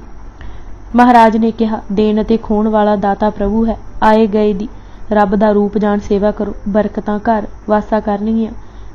ਘਾਟਾਂ ਨੂੰ ਪੂਰਾ ਕਰਨ ਵਾਲਾ ਉਹ ਆਪ ਮਾਲਕ ਹੈ। ਸੂਹੀ ਦੀ ਵਾਰ ਮਹਿਲਾ ਤੀਜਾ ਦੀ ਇੱਕ ਪੌੜੀ ਦੀਆਂ ਤੁਕਾਂ ਪੜ੍ਹ ਕੇ ਸੁਣਾਈਆਂ। ਪ੍ਰਭੂ ਮੇਰਾ ਬੇਅੰਤ ਹੈ, ਅੰਤ ਕਿੰਨੇ ਨਾ ਲਖਣੀ। ਸਤਿਗੁਰ ਚਰਨੀ ਲੱਗਿਆ ਹਰ ਨਾਮ ਨਿਤ ਜਪਣੀ। ਜੋ ਇੱਛੇ ਸੋ ਫਲ ਪਾਈ ਸੀ, ਸਭ ਘਰੇ ਵਿੱਚ ਜਚਨੀ। ਇੱਥੇ ਹੀ ਭਾਈ ਫਤਿਹ ਸ਼ਾਹ ਸੁਥਰਾ ਜੀ ਦੀ ਬਖਸ਼ਿਸ਼ ਵਿੱਚੋਂ ਇਲਾਕੇ ਵਿੱਚ ਪ੍ਰਚਾਰ ਕਰ ਰਹੇ ਸਨ। ਆ ਕੇ ਮਿਲੇ। ਆਪ ਜੀ ਨੇ ਭਾਈ ਫਤਿਹ ਸ਼ਾਹ ਨੂੰ ਉਸੇ ਬਾਗ ਵਿੱਚ ਧਰਮਸ਼ਾਲ ਬਣਾ ਪ੍ਰਚਾਰ ਕਰਨ ਦਾ ਆਦੇਸ਼ ਦਿੱਤਾ। ਪੁਆਂਦੜਾ ਸਾਹਿਬ ਨੂਰ ਮਹਿਲ ਤੋਂ ਹੀ ਪੁਆਂਦੜਾ ਸਾਹਿਬ ਦੀ ਸੰਗਤ ਬੇਨਤੀ ਕਰਕੇ ਪਿੰਡ ਲੈ ਗਈ। ਇਹ ਪਿੰਡ ਬਿਗਲਾ ਸਟੇਸ਼ਨ ਤੋਂ 2 ਕੁ ਮੀਲ ਦੀ ਵਾਟ ਤੇ ਹੈ। ਪਿੰਡ ਵਾਸੀਆਂ ਦੀ ਸੇਵਾ ਦੇਖ ਮਹਾਰਾਜ ਆਨੰਦ ਰਹੋ, ਘਣੇ ਵਸੋ ਅਤੇ ਰਸੋ ਦਾ ਵਰ ਦੇ ਕੇ ਮਾਲਵੇ ਵੱਲ ਚਲੇ ਗਏ। ਡਰੋਲੀ ਪੈਂਡਾ ਕਰਦੇ ਅਤੇ ਸੰਗਤਾਂ ਨੂੰ ਤਾਰਦੇ ਆਪ ਜੀ ਡਰੋਲੀ ਪੁੱਜੇ। ਉੱਥੇ ਮਾਤਾ ਦਮੋਦਰੀ ਦੀ ਸਮਾਧ ਲਾਗੇ ਖੂਹ ਨੂੰ ਮੁਕੰਮਲ ਕੀਤਾ। ਇਸ ਖੂਹ ਦੀ ਉਸਾਰੀ ਗੁਰੂ ਹਰਗੋਬਿੰਦ ਜੀ ਆਰੰਭ ਕਰ ਗਏ ਸਨ। ਲੰਗਰ ਚਲਾਉਣ ਦੇ ਹੁਕਮ ਕੀਤੇ। ਭਾਈ ਸਾਧੂ ਜੀ ਅਤੇ ਭਾਈ ਰੂਪਾ ਜੀ ਮਾਲਵੇ ਦੇ ਦੌਰੇ ਦਾ ਸਾਰਾ ਵੇਰਵਾ ਬਣਾ ਕੇ ਲਿਆਏ। ਬਹਿਲੋ ਜੀ ਦੇ ਪੋਤਰਿਆਂ ਭਾਈ ਗੁਰਦਾਸ ਜੀ, ਭਾਈ ਤਾਰਾ ਜੀ ਅਤੇ ਭਾਈ ਭੁੰਦੜ ਜੀ ਦੇ ਪੁੱਤਰ ਭਾਈ ਬਿਹਾਰੀ ਜੀ ਦੇ ਪਿਆਰ ਨੂੰ ਦੇਖ ਮਹਾਰਾਜ ਨੇ ਸੁਭਾਗਾ ਮਾਲਵਾ ਦਾ ਬਚਨ ਕੀਤਾ। ਜਿੱਥੇ ਇਤਨੇ ਪ੍ਰੇਮੀ ਘਾਲ ਸਿੱਖੀ ਨੂੰ ਘਰ ਘਰ ਪਹੁੰਚਾਉਣ ਦੇ ਯਤਨਾਂ ਵਿੱਚ ਲੱਗੇ ਹੋਏ ਸਨ, ਉਹ ਸੁਭਾਗਾ ਹੀ ਸੀ। ਚੇਤ ਚੜ੍ਹ ਪਿਆ ਸੀ। ਮੌਸਮ ਸੋਹਣਾ ਸੀ। ਸਾਰੇ ਪਾਸੇ ਹਰਿਆਵਲ ਹੋ ਗਈ ਸੀ। ਜੀਰਾ ਡਰੋਲੀ ਤੋਂ ਆਪ ਜੀ ਜੀਰਾ ਗਏ। ਇਹ ਇਲਾਕਾ ਮਨਮਤੀਆਂ ਅਤੇ ਅਣਮਤੀਆਂ ਦਾ ਕਰਕੇ ਜਾਣਿਆ ਜਾਂਦਾ ਸੀ, ਪਰ ਗੁਰੂ ਜੀ ਦੇ ਪਰਉਪਕਾਰੀ ਸੁਭਾਅ, ਗਰੀਬਾਂ ਲਈ ਦਰਦ ਅਤੇ ਲੋੜਵੰਦਾਂ ਦੀਆਂ ਲੋੜਾਂ ਪੂਰੀਆਂ ਕਰਦੇ ਦੇਖ ਅਤੇ ਚਾਰੇ ਪਾਸੇ ਸੰਤੋਖੀ ਵਾਤਾਵਰਨ ਦੇਖ ਲੋਕੀ ਚਰਨੀ ਢੱਠੇ। ਗੁਰੂ ਜੀ ਜਦ ਆਪੂ ਕਥਾ ਕਰਦੇ ਸਨ ਤਾਂ ਹਰ ਬਚਨ ਨਾਲ ਹਿਰਦੇ ਦੇ ਛਾਏ ਹਨੇਰੇ ਨੂੰ ਦੂਰ ਕਰ ਦਿੰਦੇ ਸਨ। ਮਨਮਤੀਆਂ ਨੇ ਆਪਣੀਆਂ ਭੁੱਲਾਂ ਬਖਸ਼ਾਈਆਂ ਅਤੇ ਗੁਰਮਤਿ ਦੇ ਰਾਹ ਚੱਲਣ ਦਾ ਪ੍ਰਣ ਕੀਤਾ। ਕਾਂਗੜ ਲੱਖੀ ਜੰਗਲ ਬਹਿਬਲ ਤੋਂ ਮਹਾਰਾਜ ਜੀਰਾ ਤੋਂ ਹੀ ਭਾਈ ਭਗਤੂ ਦੇ ਸਪੁੱਤਰ ਜੀਵਨ ਜੀ ਅਤੇ ਭਾਈ ਗੋਰਾ ਅਤੇ ਭਾਈ ਫੇਰੂ ਮੱਲ ਲੱਖੀ ਜੰਗਲ ਲੈ ਗਏ। ਭਾਈ ਫੇਰੂ ਜੀ ਨੇ ਲੱਖੀ ਜੰਗਲ ਵਿਖੇ ਗੁਰੂ ਸ਼ਰਧਾ ਇਤਨੀ ਉਜਾਗਰ ਕਰ ਦਿੱਤੀ ਸੀ ਕਿ ਹਰ ਪ੍ਰਾਣੀ ਗੁਰੂ ਚਰਨਾਂ ਨੂੰ ਪਰਸਣ ਲਈ ਤਰਸਦਾ ਪਿਆ ਸੀ। ਪਿੰਡ ਪਿੰਡ ਲੰਗਰ ਅਤੇ ਸੇਵਾ ਦੇ ਯੱਗ ਲੱਗੇ ਹੋਏ ਸਨ। ਹਰ ਕੋਈ ਆਪਣੀ ਜਿੰਦ ਤੱਕ ਗੁਰੂ ਹੁਕਮਾਂ ਤੇ ਨਿਸ਼ਾਵਰ ਕਰਨ ਲਈ ਤਿਆਰ ਸੀ। ਕਿਤਨਾ ਕੁ ਪਿਆਰ ਪੈਦਾ ਹੋ ਗਿਆ ਸੀ, ਉਸ ਦੀ ਉਦਾਹਰਣ ਗੁਰੂ ਹਰਗੋਬਿੰਦ ਜੀ ਦਾ ਉਚਾਰਿਆ ਉਹ ਖਿਆਲ ਲੱਖੀ ਜੰਗਲ ਖਾਲਸਾ ਆਓ ਦੀਦਾਰ ਕੀਤੋ ਨੇ ਇਸ ਦੀ ਪ੍ਰਤੱਖ ਉਦਾਹਰਣ ਹੈ। ਫਿਰ ਗੁਰੂ ਤੇਗ ਬਹਾਦਰ ਜੀ ਵੀ ਬਾਬਾ ਬਕਾਲਾ ਤੋਂ ਸਿੱਧੇ ਲੱਖੀ ਜੰਗਲ ਹੀ ਗਏ ਸਨ। ਭਾਈ ਮਲਿਆਂਗਰ ਸਿੰਘ ਦੀ ਸਾਖੀ ਵੀ ਲੱਖੀ ਜੰਗਲ ਦੇ ਪਿੰਡ ਬਹਿਬਲ ਹੀ ਹੋਈ ਸੀ। ਜਦ ਲੱਖਾਂ ਦੀ ਸੰਗਤ ਇਕੱਠੀ ਹੋ ਗਈ ਸੀ ਅਤੇ ਘਰ ਘਰ ਚੱਲਦੇ ਲੰਗਰਾਂ ਕਾਰਨ ਹੀ ਸਮਾਈ ਹੋ ਸਕੀ। ਭਾਈ ਮਲਿਆਂਗਰ ਸਿੰਘ ਜੀ ਇੱਕ ਗਰੀਬ ਸਿੱਖ ਘਰੋਂ ਪੀਲੂ ਉਬਾਲੇ ਖਾ ਕੇ ਸ਼ੁਕਰ ਕਰਦੇ ਰਹੇ। ਗੁਰੂ ਜੀ ਪਾਸ ਸਿੱਖ ਦੀ ਕੀਤੀ ਸੇਵਾ ਦੀ ਭਰਵੀਂ ਸਿਫਤ ਕੀਤੀ। ਜਦ ਪਿੱਛੋਂ ਕਿਸੇ ਗੁਰੂ ਗੋਬਿੰਦ ਸਿੰਘ ਜੀ ਨੂੰ ਦੱਸਿਆ ਕਿ ਸਿੱਖ ਤਾਂ ਮਲਿਆਂਗਰ ਸਿੱਖ ਨੂੰ ਕੇਵਲ ਉਬਲੇ ਹੋਏ ਪੀਲੂ ਹੀ ਖਵਾ ਸਕਿਆ ਹੈ ਤਾਂ ਮਹਾਰਾਜ ਨੇ ਭਰੇ ਦੀਵਾਨ ਸ਼ਲਾਘਾ ਕਰਦੇ ਹੋਏ ਕਿਹਾ ਸੀ ਕਿ ਸਿੱਖ ਪਾਸ ਹੋਏ ਅਤੇ ਘਰ ਆਏ ਨੂੰ ਰੁੱਚ ਕਰਕੇ ਖਵਾਏ ਨਾ, ਉਸ ਨੂੰ ਬੜਾ ਦੋਸ਼ ਲੱਗਦਾ ਹੈ। ਅਤੇ ਦੂਜੇ ਕਿਸੇ ਕੋਈ ਗਰੀਬ ਸਿੱਖ ਘਰ ਜਾ ਕੇ ਸਲੂਣਿਆਂ ਦੀ ਆਸ ਕਰੇ, ਇਸ ਤੋਂ ਵੱਡਾ ਅਪਰਾਧ ਕੋਈ ਨਹੀਂ। ਮੱਤੇ ਦੀ ਸਰਾਂ ਗੁਰੂ ਅੰਗਦ ਦੇਵ ਜੀ ਦੇ ਪ੍ਰਕਾਸ਼ ਸਥਾਨ ਦੀ ਯਾਤਰਾ ਕਰਕੇ ਗੁਰੂ ਹਰਿਰਾਏ ਜੀ ਮਹਾਰਾਜ ਪਧਾਰੇ। ਮਹਾਰਾਜੀਆਂ ਨੂੰ ਪਾਤਸ਼ਾਹੀਆਂ ਗੁਰੂ ਹਰਗੋਬਿੰਦ ਜੀ ਭਾਈ ਮੋਹਨ ਦੀ ਪ੍ਰੀਤੀ ਤੇ ਰੀਝੇ ਸਨ ਅਤੇ ਹੁਕਮ ਕੀਤਾ ਸੀ ਕਿ ਆਪਣੇ ਵਡੇਰੇ ਮਹਾਰਾਜ ਦੇ ਨਾਂ ਉੱਤੇ ਪਿੰਡ ਵਸਾਓ, ਪਰ ਜਿੱਥੇ ਵੀ ਉਹ ਮੋਹੜੀ ਗੱਡਣ, ਜੈਦ ਪੁਰਾਣਾ ਅਤੇ ਭੁੱਲਰ ਟਿਕਣ ਨਾ ਦੇਣ। ਗੁਰੂ ਹਰਗੋਬਿੰਦ ਜੀ ਦੀ ਮਿਹਰ ਸਦਕਾ ਮਹਾਰਾਜ ਵਸਿਆ, ਪਰ ਪਾਣੀ ਦੀ ਤਕਲੀਫ ਬਣੀ ਰਹੀ ਕਿਉਂਕਿ ਪਾਣੀ ਜੈਦ ਪੁਰਾਣੇ ਦੀ ਕੁਲ ਪਾਸ ਸੀ। ਜੈਦ ਪੁਰਾਣੇ ਨੂੰ ਆਪਣੇ ਬਾਹੂਬਲ ਦਾ ਬਹੁਤ ਮਾਣ ਸੀ। 1.25 ਮਣ ਦੀ ਬਰਸ਼ੀ ਦਾ ਵਾਰ ਸਹਿਜੇ ਕਰ ਸਕਦਾ ਸੀ। ਉਂਝ ਜੈਦ ਪੁਰਾਣੀਏ ਵੀ ਗੁਰੂ ਘਰ ਨੂੰ ਮੰਨਦੇ ਸਨ। ਜਦ ਗੁਰੂ ਹਰਿਰਾਏ ਦਾ ਆਉਣਾ ਸੁਣਿਆ ਤਾਂ ਸੇਵਾ ਕੀਤੀ, ਪਰ ਬੋਲ ਹੰਕਾਰ ਦੇ ਹੀ ਬੋਲੀ ਜਾਣ। ਜਦ ਦਰਬਾਰ ਹਾਜ਼ਰ ਹੋ ਜ਼ੈਦ ਨੇ ਸਿਰ ਨਵਾਇਆ ਤਾਂ ਮਹਾਰਾਜ ਨੇ ਆਪਣੀ ਛੜੀ ਸਿਰ ਤੇ ਰੱਖੀ ਅਤੇ ਮਹਿਸੂਸ ਕੀਤਾ ਕਿ ਉਸ ਦੀ ਕਾਇਆ ਤਾਂ ਪਹਾੜੀ ਕਾਂ ਜਿਤਨੀ ਵੀ ਨਹੀਂ। ਗੁਰੂ ਜੀ ਤਾਂ ਤਰੀਕੇ ਨਾਲ ਸਮਝਾ ਰਹੇ ਸਨ ਅਤੇ ਇਹ ਕਾਲੇਕਿਆਂ ਨਾਲ ਮੇਲ ਕਰ ਲੈਣ, ਪਰ ਜ਼ੈਦ ਇਹ ਆਖੇ ਗਰਾਸ ਦਈਏ ਬਾਂਸ ਨਾ ਦਈਏ। ਕਾਲੇ ਨੇ ਸ਼ਿਕਾਇਤ ਵੀ ਕੀਤੀ ਕਿ ਜਦ ਉਹਨਾਂ ਦੀਆਂ ਸਵਾਣੀਆਂ ਪਾਣੀ ਤੱਕ ਭਰਨ ਜਾਂਦੀਆਂ ਹਨ ਤਾਂ ਇਹਨਾਂ ਦੇ ਜਵਾਨ ਮੁੰਡੇ ਠੱਠਾ ਮਖੌਲ ਕਰਦੇ ਸਨ। ਮਹਾਰਾਜ ਨੇ ਵਰਜਿਆ ਅਤੇ ਇਹ ਵੀ ਕਿਹਾ ਕਿ ਅੱਜ ਤੁਸੀਂ ਇਹਨਾਂ ਨਾਲ ਮੇਲ ਤੱਕ ਕਰਨ ਨੂੰ ਤਿਆਰ ਨਹੀਂ, ਪਰ ਕੱਲ ਇਹ ਮਾਲਕ ਹਵੇ ਦੇਸ਼ ਕੇ ਤੁਮ ਹੋਵੇ ਹੋ ਪਾਪੀ। ਪਰ ਜ਼ੈਦ ਪੁਰਾਣਾ ਹੰਕਾਰ ਦੇ ਬੋਲ ਬੋਲਦਾ ਚਲਾ ਗਿਆ ਅਤੇ ਜਾਂਦੀ ਵਾਰੀ ਕਾਲੇ ਨੂੰ ਲਲਕਾਰਿਆ ਵੀ। ਗੁਰੂ ਜੀ ਨੇ ਕਾਲੇ ਨੂੰ ਥਾਪੜੀ ਦਿੱਤੀ ਅਤੇ ਆਪਣੀ ਕੁਰਬਾਨ ਦੇ ਕੇ ਕਿਹਾ, ਹੁਣ ਅੱਤ ਹੋ ਗਈ ਹੈ, ਜੂਝੋ। ਜ਼ੈਦ ਪੁਰਾਣਾ ਸਾਥੀਆਂ ਨਾਲ ਚੜ੍ਹ ਆਇਆ। ਆਉਂਦਿਆਂ ਹੀ ਉਸ ਸਹਿਬੀ ਬਰਸ਼ੀ ਤੇ ਚੱਕਰ ਦੇ ਕੇ ਵਾਰ ਕੀਤੇ, ਪਰ ਗੁਰੂ ਜੀ ਨੇ ਆਪ ਹੱਥ ਦੇ ਕੇ ਵਾਰ ਝੱਲ ਲਏ। ਅੱਗੇ ਵੱਧ ਜ਼ੈਦ ਪੁਰਾਣਾ ਨੂੰ ਕਾਲਾ ਨੇ ਢਾਹ ਲਿਆ ਅਤੇ ਜ਼ੈਦ ਧਰਤੀ ਤੇ ਇੰਜ ਡਿੱਗਾ ਜਿਵੇਂ ਕੋਈ ਮੁਨਾਰਾ ਡਿੱਗਦਾ ਹੈ। ਕਾਲਾ ਆਪਣੀ ਕਾਮਯਾਬੀ ਤੇ ਰਤਾ ਕੁ ਹੰਕਾਰ ਵਿੱਚ ਆਇਆ ਤੇ ਕਹਿਣ ਲੱਗਾ ਕਿ ਦੇਖੋ, ਉਸ ਜ਼ੈਦ ਦੇ 3 ਵਾਰ ਝੱਲ ਲਏ। ਮਹਾਰਾਜ ਨੇ ਹੱਥ ਦੇ ਜ਼ਖਮ ਦਿਖਾ ਕੇ ਉਸ ਨੂੰ ਨਿਮਰਤਾ ਵਿੱਚ ਰਹਿਣ ਦਾ ਉਪਦੇਸ਼ ਦਿੱਤਾ। ਭਰੇ ਹੋਏ ਦਰਬਾਰ ਵਿੱਚ ਅਗਲੇ ਦਿਨ ਕਾਲਾ ਆਪਣੇ ਭਾਈ ਕਰਮ ਚੰਦ ਦੇ ਪੁੱਤਰਾਂ ਫੂਲ ਅਤੇ ਸੰਦਲੀ ਨਾਲ ਹਾਜ਼ਰੀ ਭਰਨ ਆਇਆ ਤਾਂ ਸਿੱਖੇ ਸਿਖਾਏ ਫੂਲ ਅਤੇ ਸੰਦਲੀ ਨੇ ਪੇਟ ਵਜਾਉਣੇ ਆਰੰਭ ਕਰ ਦਿੱਤੇ। ਮਹਾਰਾਜ ਨੇ ਕਾਰਨ ਪੁੱਛਿਆ ਤਾਂ ਕਾਲੇ ਨੇ ਕਿਹਾ ਕਿ ਭਰਾ ਦੇ ਗੁਜ਼ਰ ਜਾਣ ਬਾਅਦ ਇਹਨਾਂ ਦੇ ਘਰ ਰਜਵੀਂ ਰੋਟੀ ਵੀ ਨਹੀਂ ਰਹੀ। ਬਖਸ਼ਿਸ਼ਾਂ ਦੇ ਦਾਤੇ ਨੇ ਕਿਹਾ, ਇਹ ਭੁੱਖੇ ਨਹੀਂ ਹਨ, ਇਹਨਾਂ ਪਿੱਛੇ ਹੋਰ ਘਨੇਰੀ ਖਾਏਗੀ। ਜਮਨਾ ਤੱਕ ਘੋੜੇ ਫਿਰਨਗੇ। ਜਮਨਾ ਲੋ ਨਿਜ ਅਸਵ ਫਿਰੇ ਹੈ। ਇਹਨਾਂ ਦੀ ਹੀ ਸੰਤਾਨ ਫੂਲਕਿਆਂ ਕਹਿਲਾਈ, ਜਿਨ੍ਹਾਂ ਦਾ ਰਾਜ ਪਟਿਆਲੇ ਨਾਭਾ ਬਣਿਆ। ਜਦ ਕਾਲੇ ਦੀ ਵਹੁਟੀ ਨੇ ਪਾਤਸ਼ਾਹੀ ਦੀਆਂ ਰਹਿਮਤਾਂ ਭਤੀਜਿਆਂ ਤੇ ਹੁੰਦੀਆਂ ਸੁਣੀਆਂ ਤਾਂ ਅਗਲੇ ਦਿਨ ਉਸ ਨੇ ਆਪਣੇ ਬੇਟੇ ਵੀ ਉਸੇ ਤਰ੍ਹਾਂ ਅਧੀਰ ਸ਼ਕਲ ਵਿੱਚ ਭੇਜੇ। ਦਰਦੀ ਦਾਤੇ ਨੇ ਕਿਹਾ, ਰਾਜ ਪਾਤਸ਼ਾਹੀ ਤਾਂ ਉਹਨਾਂ ਦੀ ਹੋਵੇਗੀ, ਪਰ ਨਿਜ ਬਾਹੀ ਇਹ ਭੀ ਖੁਦ ਖੈ ਹੈ। ਹਾਲਾਂ ਇਹ ਵੀ ਕਿਸੇ ਦਾ ਨਹੀਂ ਭਰਨਗੇ। ਤਖਤੂਪੁਰਾ ਗਹਿਲ ਤੇ ਭਦੌੜ ਗਿਆਨੀ ਠਾਕਰ ਸਿੰਘ ਜੀ ਨੇ ਗੁਰਦੁਆਰਾ ਦਰਸ਼ਨ ਵਿੱਚ ਇਹ ਹੀ ਲਿਖਿਆ ਹੈ ਕਿ ਜ਼ੈਦ ਪੁਰਾਣਾ ਤੋਂ ਫੂਲ ਬੰਸ ਦੇ ਕਾਲੇ ਹੱਥੋਂ ਫਤਿਹ ਕਰਾਏ ਅਤੇ ਰਾਜ ਦਾ ਵਰ ਦੇ ਕੇ ਗੁਰੂਸਰ ਦੇ ਲਾਗੇ ਲਹਿਰਾ ਅਤੇ ਮਹਾਰਾਜ ਦੇ ਪਿੰਡ ਆਬਾਦ ਕਰਾਏ। 3 ਮਹੀਨੇ 21 ਦਿਨ ਆਪ ਉੱਥੇ ਰਹੇ। ਉੱਥੇ ਹੀ ਗਹਿਲ ਤੇ ਭਦੌੜ ਚਰਨ ਪਾਏ ਅਤੇ ਸਭ ਨੂੰ ਵਸੋ ਰਸੋ ਕਰਤਾਰ ਰਾਖਾ ਦੀਆਂ ਸੀਸਾਂ ਦਿੰਦੇ ਸੰਗਰੂਰ, ਸੁਨਾਮ, ਸਮਾਣਾ ਅਤੇ ਗੂਹਲਾ ਚੀਕਾਂ ਹੁੰਦੇ ਪਹੋਆ ਸਾਹਿਬ ਪੁੱਜੇ। ਪਹੋਆ ਸਾਹਿਬ ਗੁਰੂ ਹਰਿਰਾਏ ਸਾਹਿਬ ਜਿੱਥੇ ਭਰਮ ਜਾਲ ਨੂੰ ਤੋੜ ਰਹੇ ਸਨ, ਉੱਥੇ ਪਖੰਡ ਜਾਲ ਅਤੇ ਕਰਮ ਕਾਂਡ ਦੇ ਬਖੀਏ ਵੀ ਉਧੇੜ ਰਹੇ ਸਨ। ਪਹੋਆ ਵਿੱਚ ਇੱਕ ਗੱਲ ਬ੍ਰਾਹਮਣਾ ਪ੍ਰਚਲਿਤ ਕੀਤੀ ਹੋਈ ਸੀ ਕਿ ਤਾਲ ਵਿੱਚ ਸੋਨਾ ਦਾਨ ਕੀਤਿਆਂ ਅੱਗੇ ਸੋਨੇ ਦਾ ਰੱਥ ਮਿਲਦਾ ਹੈ। ਗੁਰੂ ਨਾਨਕ ਦੇਵ ਜੀ ਨੇ ਸਮਝਾਇਆ ਸੀ, ਅੱਗੇ ਸੋ ਮਿਲੇ ਜੋ ਖਟੇ ਕਾਲੇ ਦੀਏ। ਹੁਣ ਗੁਰੂ ਹਰਿਰਾਏ ਜੀ ਨੇ ਸ਼ਹਿਰ ਤੋਂ ਉੱਤਰ ਪੂਰਬ ਸ਼ਿਵਾਲੇ ਨੇੜੇ ਉੱਚੀ ਥਾਂ ਆ ਡੇਰੇ ਲਗਾਏ। ਪਾਂਡਿਆਂ ਨੂੰ ਨਾਮ ਜਪਾਉਣ ਦਾ ਉਪਦੇਸ਼ ਦਿੱਤਾ। 2 ਦਿਨ ਉੱਥੇ ਰਹੇ। ਥਾਣੇਸਰ ਨੀਵਿਆਂ ਨਾਲ ਪਿਆਰ ਕਰਨ ਵਾਲੇ ਅਤੇ ਭੁੱਖਿਆਂ ਨੂੰ ਪਾਤਸ਼ਾਹੀਆਂ ਬਖਸ਼ਣ ਵਾਲੇ 7ਵੇਂ ਪਾਤਸ਼ਾਹ ਥਾਣੇਸਰ ਉਸ ਇਲਾਕੇ ਵਿੱਚ ਆ ਠਹਿਰੇ ਜਿਸ ਨੂੰ ਖਾਂ ਕਰੋਬਾਂ ਭਾਵ ਚੂਹੜਿਆਂ ਕਿਹਾ ਜਾਂਦਾ ਸੀ। ਨਿਥਾਵਿਆਂ ਦੇ ਥਾਣ ਗੁਰੂ ਅਮਰਦਾਸ ਜੀ ਦੀ ਯਾਦ ਵਿੱਚ ਉੱਥੇ ਗੁਰਦੁਆਰਾ ਉਸਾਰਿਆ ਅਤੇ ਸਭ ਨੂੰ ਉਪਦੇਸ਼ ਦਿੱਤਾ ਕਿ ਜਨਮ ਕਰਕੇ ਕੋਈ ਵੀ ਉੱਚਾ ਨੀਵਾਂ ਨਹੀਂ। ਗੁਰੂ ਨਾਨਕ ਦੇਵ ਜੀ ਦਾ ਵੀ ਉਪਦੇਸ਼ ਦੁਹਰਾਇਆ ਕਿ ਗੁਰੂ ਦਾ ਗਿਆਨ ਹੀ ਸੱਚਾ ਥਾਨ ਤੀਰਥ ਹੈ। ਗੁਰੂ ਗਿਆਨ ਸਾਚਾ ਥਾਨ ਤੀਰਥ। ਇਸ ਗਿਆਨ ਦੀ ਸੋਝੀ ਸ਼ਬਦ ਰਾਹੀਂ ਹੁੰਦੀ ਹੈ।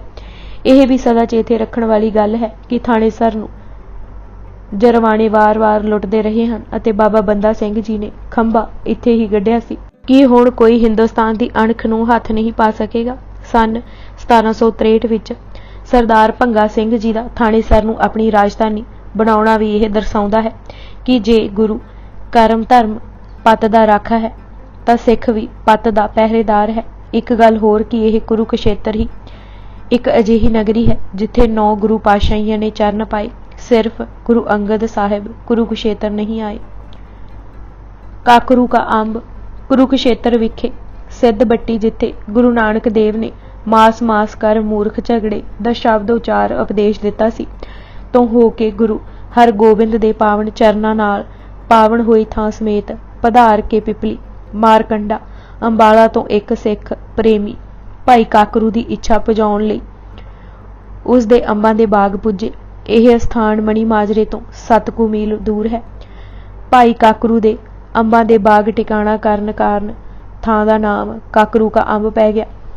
ਉੱਥੋਂ ਪਹਾੜੀ ਰਾਹ ਤੋਂ ਹੁੰਦੇ ਬੁੰਗਾ ਸਾਹਿਬ ਅਤੇ ਕਿਰਤਪੁਰ ਆ ਟਿਕਾਣੇ ਕੀਤੇ। ਇਸ ਸਫ਼ਰ ਵਿੱਚ ਤਕਰੀਬਨ 1.25 ਕੁ ਸਾਲ ਲੱਗ ਗਿਆ ਸੀ। ਦੀਵਾਲੀ ਦਾ ਮੇਲਾ ਗੁਰੂ ਸਾਹਿਬ ਨੇ ਕਰਤਾਰਪੁਰ ਕੀਤਾ ਸੀ ਅਤੇ 4 ਮਹੀਨੇ ਕਰਤਾਰਪੁਰ ਟਿਕੇ ਸਨ। ਚੇਤ ਦੇ ਮਹੀਨੇ ਮਾਲਵਾ ਆ ਦਰਸ਼ਨ ਦਿੱਤੇ ਸਨ ਅਤੇ 3 ਮਹੀਨੇ 21 ਦਿਨ ਮਹਾਰਾਜ ਦੇ 22 ਪਿੰਡਾਂ ਵਿੱਚ ਰਹੇ। ਸੋ ਇਸ ਸਾਰੇ ਸਫ਼ਰ ਤੇ 1.25 ਕੁ ਸਾਲ ਲੱਗਾ ਪ੍ਰਤੀਤ ਹੁੰਦਾ ਹੈ। ਭਾਗ 10ਵਾਂ ਰਾਜ ਬਦਲੀ, ਦਾਰਾ ਦੀ ਮਦਦ ਅਤੇ ਮਾਝੇ ਦੀ ਫੇਰੀ। ਡੋਲੇਵਾਲ ਅਤੇ ਬੁੰਗਾ ਸਾਹਿਬ। ਦਿੱਲੀ ਤੇ ਆਗਰੇ ਵਿਖੇ ਹੋ ਰਹੀ ਹਲਚਲ ਦੀਆਂ ਖਬਰਾਂ ਗੁਰੂ ਹਰਿਰਾਏ ਜੀ ਨੂੰ ਪੁੱਜ ਰਹੀਆਂ ਸਨ। ਆਪ ਜੀ ਨੇ ਕਿਰਤਪੁਰ ਲਾਗੇ ਮਾਖੋਵਾਲ ਦੇ ਨੇੜੇ ਡੋਲੇਵਾਲ ਇੱਕ ਹੋਰ ਕਿਲਾ ਬਣਵਾਇਆ ਅਤੇ 5 ਕੁ ਮੀਲ ਦੱਖਣ ਵੱਲ ਬੁੰਗਾ ਸਾਹਿਬ ਦੀ ਉਸਾਰੀ ਮੁਕੰਮਲ ਕੀਤੀ। 2200 ਸਵਾਰਾਂ ਦੇ ਰਹਿਣ ਹਿੱਤ ਥਾਂ ਤੇ ਘੋੜਿਆਂ ਦਾ ਅਸਤਬਲ, ਦਾਣਾ ਫੱਕਾ ਭਿਆਉਣ ਲਈ ਵੱਡਾ ਚੁਬੱਚਾ, ਤਲਾਬ ਅਤੇ ਖੂਹ ਡੋਲੇਵਾਲ ਹੀ ਲਗਵਾਏ। ਇੱਕ ਅੰਦਾਜ਼ੇ ਮੁਤਾਬਕ 3 ਮਹੀਨੇ 5 ਦਿਨ ਇੱਥੇ ਟਿਕੇ। ਇਤਨਾ ਲੰਮਾ ਵਸੇਬਾ ਕਰਨ ਦਾ ਕਾਰਨ ਦਿੱਲੀ ਵੱਲੋਂ ਹਮਲਿਆਂ ਦੀ ਰੋਕਥਾਮ ਤਾਂ ਸੀ ਹੀ, ਪਰ ਨਾਲ ਹੀ ਆਪ ਜੀ ਨੇ ਮਾਝੇ ਦੀ ਫੇਰੀ ਅਤੇ ਅੰਮ੍ਰਿਤਸਰ, ਨਨਕਾਣਾ ਸਾਹਿਬ, ਡੇਰਾ ਸਾਹਿਬ, ਕਰਤਾਰਪੁਰ, ਰਾਵੀ ਅਤੇ ਗੁਰੂ ਕੀ ਬੇਰ, ਸਿਆਲਕੋਟ ਅਤੇ ਹੋਰ ਇਲਾਕਿਆਂ ਵਿੱਚ ਪ੍ਰਚਾਰ ਹਿੱਤ ਜਾਣ ਦਾ ਚਿੱਤ ਵੀ ਸੀ। ਸੋ ਇਹ ਪ੍ਰਬੰਧ ਕੀਤੇ ਜਾ ਰਹੇ ਸਨ। ਗੁਰੂ ਜੀ ਇਹ ਜਾਣਦੇ ਸਨ ਕਿ ਇੱਕ ਵਾਰੀ ਫਿਰ ਸੰਗਰਾਮ ਦਾ ਖੇਤਰ ਗੋਇੰਦਵਾਲ ਅਤੇ ਪੰਜਾਬ ਹੀ ਬਣਨਾ ਹੈ। ਨਿਰਭੈ ਯੋਧਾ ਗੁਰੂ ਆਪਣੇ ਸਿੱਖਾਂ ਵਿੱਚ ਹੀ ਹੋਣਾ ਲੋੜਦੇ ਸਨ। ਕਿਰਤਪੁਰ ਸਾਰੇ ਪ੍ਰਬੰਧ ਪੱਕੇ ਕਰ ਦਿੱਤੇ ਸਨ। ਜੋ ਵੀ ਉੱਥੇ ਆਉਂਦਾ ਮਰਿਆਦਾ ਮੁਤਾਬਕ ਜੀਵਨ ਢਾਲ ਲੈਂਦਾ। ਕੈਸੀ ਕਰਨੀ ਬਣ ਗਈ ਸੀ ਸਿੱਖਾਂ ਦੀ। ਇਸ ਬਾਰੇ ਭਾਈ ਸੰਤੋਖ ਸਿੰਘ ਜੀ ਨੇ ਲਿਖਿਆ ਹੈ। ਸਿੱਖੀ ਗੁਰ ਕੀ ਦੇਸ਼ ਵਿਦੇਸ਼, ਸ਼ੁਭ ਮਾਰਗ ਨਰ ਲਗੇ ਵਿਸ਼ੇਸ਼, ਰਾਤ ਪਾਛਲੀ ਕਰਨ ਸਨਾਨ, ਸਿਮਰਨ ਪ੍ਰਭ ਕੋ ਦੇਹ ਬਹੁਦਾਨ, करे नेम गुरबाणी पढ़े, गुर के प्रेम शम को बड़े। शाहजहान दा बीमार होना। शाहजहान ने उस समय तो जद तो निर्वैर। गुरु ने तुरंत दारा दी बीमारी सुन गज मोती, हरड़ अते लौंग भेजे सन। अपनी सोच बदल लई सी। शाहजहान ने भरे दरबार विच गुरु हरराए जी दी उपमा भी कीती सी। दारा आपू कीमती भटावां लै कीरतपुर आया सी। दारा शाहजहान दा चहेता बेटा सी ਅਤੇ ਰਾਜ ਸਾਜ ਇੱਕ ਪ੍ਰਕਾਰ ਦਾਰਾ ਦੇ ਹੱਥ ਸੀ। ਬਾਕੀ ਪੁੱਤਰਾਂ ਨੂੰ ਚੁੱਪ ਕਰਾਉਣ ਲਈ ਸ਼ਾਹਜਹਾਨ ਨੇ ਨਾਇਬ ਬਣਾ ਦਿੱਤਾ ਸੀ। ਪਰ ਦਾਰਾ ਭਾਵੇਂ ਪੰਜਾਬ, ਕਾਬਲ, ਕੰਧਾਰ, ਮੁਲਤਾਨ ਦਾ ਨਾਇਬ ਸੀ, ਪਰ ਰਹਿੰਦਾ ਪਿਤਾ ਕੋਲ ਆਗਰੇ ਹੀ ਸੀ। ਵਿਉਂਤ ਅਨੁਸਾਰ ਸੁਜਾਅ ਨੂੰ ਬੰਗਾਲ, ਔਰੰਗਜ਼ੇਬ ਨੂੰ ਦੱਖਣ ਅਤੇ ਮੁਰਾਦ ਨੂੰ ਗੁਜਰਾਤ ਦੇ ਦਿੱਤਾ ਸੀ। ਦਾਰਾ ਇੱਕ ਵੱਖਰੀ ਫੌਜ ਵੀ ਕੰਧਾਰ ਨੂੰ ਜਿੱਤਣ ਬਹਾਨੇ ਤਿਆਰ ਕਰ ਰਿਹਾ ਸੀ। ਔਰੰਗਜ਼ੇਬ ਨੂੰ ਸਭ ਸੂਹਾਂ ਉਸਦੀ ਭੈਣ ਰੋਸ਼ਨਾਰਾ ਭੇਜ ਰਹੀ ਸੀ। ਔਰੰਗਜ਼ੇਬ ਨੇ ਦਾਰਾ ਵਿਰੁੱਧ ਇੱਕ ਪ੍ਰਚਾਰ ਮੁਹਿੰਮ ਤੇਜ਼ ਕਰ ਦਿੱਤੀ ਕਿ ਜੇਕਰ ਉਹ ਸੱਚਮੁੱਚ ਬਾਦਸ਼ਾਹ ਬਣ ਗਿਆ ਤਾਂ ਹਿੰਦੁਸਤਾਨ ਵਿੱਚ ਇਸਲਾਮ ਦੀ ਥਾਂ ਹਕੂਮਤ ਹਿੰਦੂਆਂ ਦੀ ਹੋਵੇਗੀ। ਸਤੰਬਰ 1657 ਨੂੰ ਸ਼ਾਹਜਹਾਨ ਜਰਾ ਕੁ ਢਿੱਲਾ ਹੋਇਆ ਤੇ ਛੇਤੀ ਹੀ ਬਿਮਾਰੀ ਦਾ ਹੱਲਾ ਇਤਨਾ ਗੰਭੀਰ ਬਣ ਗਿਆ ਕਿ ਉਹ ਨਿਟਾਲ ਹੋ ਕੇ ਰਹਿ ਗਿਆ। ਰਾਜਕਾਜ ਦੀਆਂ ਜ਼ਿੰਮੇਵਾਰੀਆਂ ਨਿਭਾਉਣ ਜੋਗਾ ਉਹ ਰਿਹਾ ਹੀ ਨਾ। ਦਾਰਾ ਨੇ ਬਿਮਾਰੀ ਨੂੰ ਛਿਪਾਈ ਰੱਖਣਾ ਹੀ ਨੀਤੀ ਸਮਝੀ, ਪਰ ਫਰਮਾਨਾਂ ਤੇ ਦਸਖਤ ਆਪ ਕਰਨ ਲੱਗ ਪਿਆ। ਅਪ੍ਰੈਲ 1658 ਨੂੰ ਦਾਰਾ ਨੇ ਹੁਕਮਨ ਆਗਰਾ ਤੋਂ ਸੂਬਿਆਂ ਵੱਲ ਜਾਣ ਵਾਲੀਆਂ ਸੜਕਾਂ ਤੇ ਪਹਿਰੇ ਬਿਠਾ ਦਿੱਤੇ। ਭਰਾਵਾਂ ਐਸੀਆਂ ਸੋਆਂ ਸੁਣ ਇਹ ਹੀ ਜਾਤਾ ਕਿ ਸ਼ਾਹਜਹਾਨ ਦੀ ਮ੍ਰਿਤੂ ਹੋ ਗਈ ਹੈ ਅਤੇ ਦਾਰਾ ਛੁਪਾ ਰੱਖ ਰਿਹਾ ਹੈ ਅਤੇ ਸਮਾਂ ਪਾ ਕੇ ਉਹ ਹਿੰਦੁਸਤਾਨ ਦੇ ਸ਼ਹਿਨਸ਼ਾਹ ਹੋਣ ਦਾ ਐਲਾਨ ਕਰ ਦੇਵੇਗਾ। ਗੁਰੂ ਹਰਿਰਾਏ ਜੀ ਦੀ ਪੰਜਾਬ ਫੇਰੀ। ਸਾਹਿਬ ਗੁਰੂ ਹਰਿਰਾਏ ਜੀ ਕੁਝ 94 ਸਿੱਖਾਂ ਅਤੇ ਪਰਿਵਾਰ ਸਮੇਤ ਰੋਪੜ ਤੇ ਕੋਟਲਾ, ਮਾਛੀਵਾੜਾ, ਸਮਰਾਲੇ ਹੁੰਦੇ ਹੋਏ ਸਾਹਨੇਵਾਲ ਪੁੱਜੇ। ਜਸਪਾਲ ਭਾਈ ਕੇ ਸਾਹਨੇਵਾਲ ਤੋਂ ਢੰਡਾਰੀ ਕਲਾਂ ਪਿੰਡ ਦੇ ਪੱਛਮ ਵੱਲ 2 ਕੁ ਮੀਲ ਤੇ ਪਿੰਡ ਜਸਪਾਲ ਹੈ। ਉੱਥੋਂ ਦੇ ਇੱਕ ਲਾਂਗਰੀ ਸਿੱਖ ਭਾਈ ਸਾਗਰ ਮੱਲ ਦੀ ਬੇਨਤੀ ਤੇ ਪਿੰਡ ਵਿੱਚ ਚਰਨ ਪਾਏ। ਭਾਈ ਸਾਗਰ ਨੇ ਗੁਰੂ ਆਗਿਆ ਪਾ ਹੀ ਲੰਗਰ ਜਾਰੀ ਕੀਤਾ ਸੀ ਅਤੇ ਉਹ ਬਿਨਾਂ ਵਿਤਕਰੇ ਦੇ हर गरीब अमीर की सेवा करता सी। गुरु जी ने उसकी सेवा ते निमरता तो खुश होके एक जोड़ी तख्ते ते लो भी बख्शी। लंगर इतना खुला ते वितकरे रहत सी। उस दी एक शाख इतिहास ने सांभी है। एक वारी कवेले ही सूबा जलंधर दे एक लश्कर ने आन डेरे पाए। इर्द गिर्द खान लई फोलिया पर कुछ ना मिले। लश्कर नाल गुरु घर दा प्रेमी दीवान हुकूमत राय सी। उसने दस्या कि लागे ही गुरु का लंगर अटुट वरतदा है। सारी फौज ने पंगत विच बैठ प्रशादा छकिया। ऐसा प्रभाव पिया कि जांदी वारी हुकूमत राय दे कहण ते 2000 विगे जमीन ते एक गरीब नगरी पिंड दे लंगर नाउ करवा गया। दोसांझ मसन्ना सतलुज नूं बेड़ियां ते पार करके फराला हुंदे दोसांझ मसंदा चरण पाए।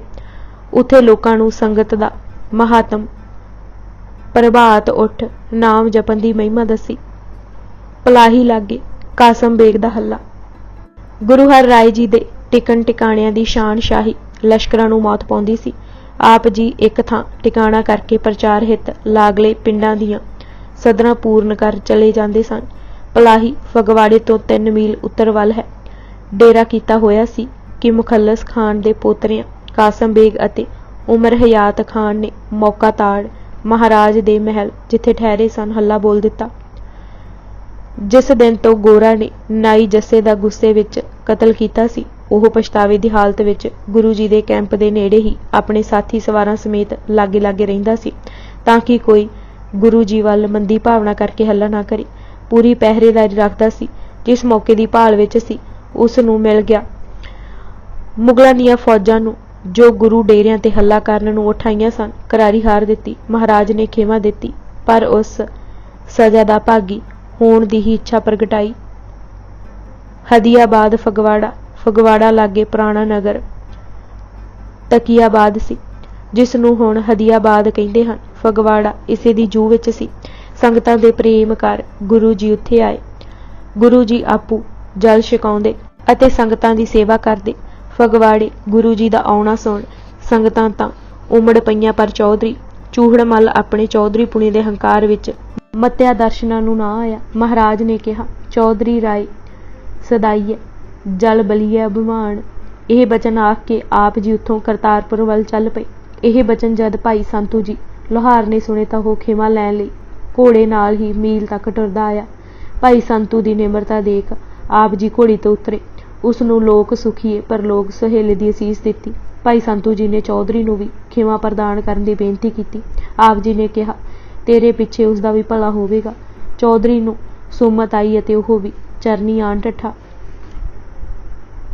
करतारपुर आप जी ने इस वारी कुछ चिर ही टिकाणा कीता। धीरमल दे चुके चुकाए जद ब्राह्मण ने अपने मोए पुत्तर नूं जवालण लई फरियाद कीती तां किसे नूं परोपकार हित जान वारन दी गल कही। भाई भगतू जी दे दूजे पुत्तर जीवन ने जान वार परोपकार दे नवे पूरने पाए। बाबा बकाला गुरु तेग बहादुर जी उस समय बाबा बकाला भाई मेहरा जी दे घर गुरु हरगोबिंद जी दी आग्या पा आ गए सन। उन्हां बड़ा आदर दिता। गुरु तेग बहादुर जी दी बाबा बकाला विखे नितकार बारे सिख इतिहास ने लिखिया है कि वह अमृत वेले उठदे कीर्तन करदे अते दिहाड़ी किरत करके गुजरान करदे। किसे दी भेटा स्वीकार ना करदे। जो कोई भेटा गुरु पुत्र जान रख जांदा ओह उसे समय ही वंड देंदे। महिमा प्रकाश ने लिखिया है कि बाबा बकाला विखे गुरु तेग बहादुर आ टिके बहुत घट मिलदे। लोकी दर्शनां दी सिक लैके आउंदे पर आप जी किसे नूं घट ही दर्शन देंदे। शिकार भी खेडण लई जांदे तां कि कोई आके तंग ना करे। जब कब शिकार प्रभ जावे नहीं लहे समा कोई दर्शन पावे। आप जी कहा करदे सन दुनिया दी असलीयत उस दे असले दुख विच जाए बगैर कोई किवें पा सकदा है। वाहिगुरू दुख दे के असले दी सोजी देंदा है। साडे लई पूरने कुछ चिर बाबा बकाला विखे टिक गुरु हर राय जी उत्थों खडूर साहिब आए। जिवें कोई कितना पढ़िया जावे जद दूजे नूं अखरी विद्या देनी हुंदी है पहिलां 35 अखरी दे पूरने हत्थीं पा के देंदा है। उस ते ही विद्यार्थी लिखदा लिखदा हत्थ पका लैंदा है ते ज्ञान दी सोजी हो जांदी है। इस यात्रा ते गुरु हर राय जी लंगर विच बैठ ही प्रसाद पाउंदे भुंजे ही सौंदे तां कि यात्रा करन वाले खोही विच कदे ना पैण। ਚੰਗੇ ਭੋਜਨ, ਅੱਛੇ ਵਸਤਰ, ਵੱਖਰੇ ਕਮਰਿਆਂ ਦੀ ਦੌੜ ਭੱਜ ਵਿੱਚ ਹੀ ਨਾ ਪਏ ਰਹਿਣ। ਭੁਮਾਸਣ ਸੈਣ ਦਿਆਲ ਤਾਂ ਕੀਆ। ਜਿੱਥੇ ਗੁਰੂ ਅੰਗਦ ਦੇਵ ਜੀ ਦਾ ਟਿਕਾਣਾ ਸੀ ਉੱਥੇ ਬੈਠ ਸੰਗਤਾਂ ਸਮੇਤ ਕੀਰਤਨ ਕੀਤਾ। ਉਸ ਥਾਂ ਦੀ ਚਰਨ ਧੂੜ ਮੱਥੇ ਲਗਾਈ। ਫਿਰ ਆਦਰ ਨਾਲ ਗੁਰੂ ਅੰਗਦ ਦੇਵ ਜੀ ਦੀ ਸੰਤਾਨ ਦੇ ਮੁਖੀਆਂ ਨੂੰ ਬੁਲਾ ਕੇ ਆਦਰ ਦਿੱਤਾ, ਸਰੂਪਾਂ ਤੇ ਭਟਾਵਾਂ ਦਿੱਤੀਆਂ ਅਤੇ ਫਿਰ ਗਲੇ ਲਗਾਇਆ।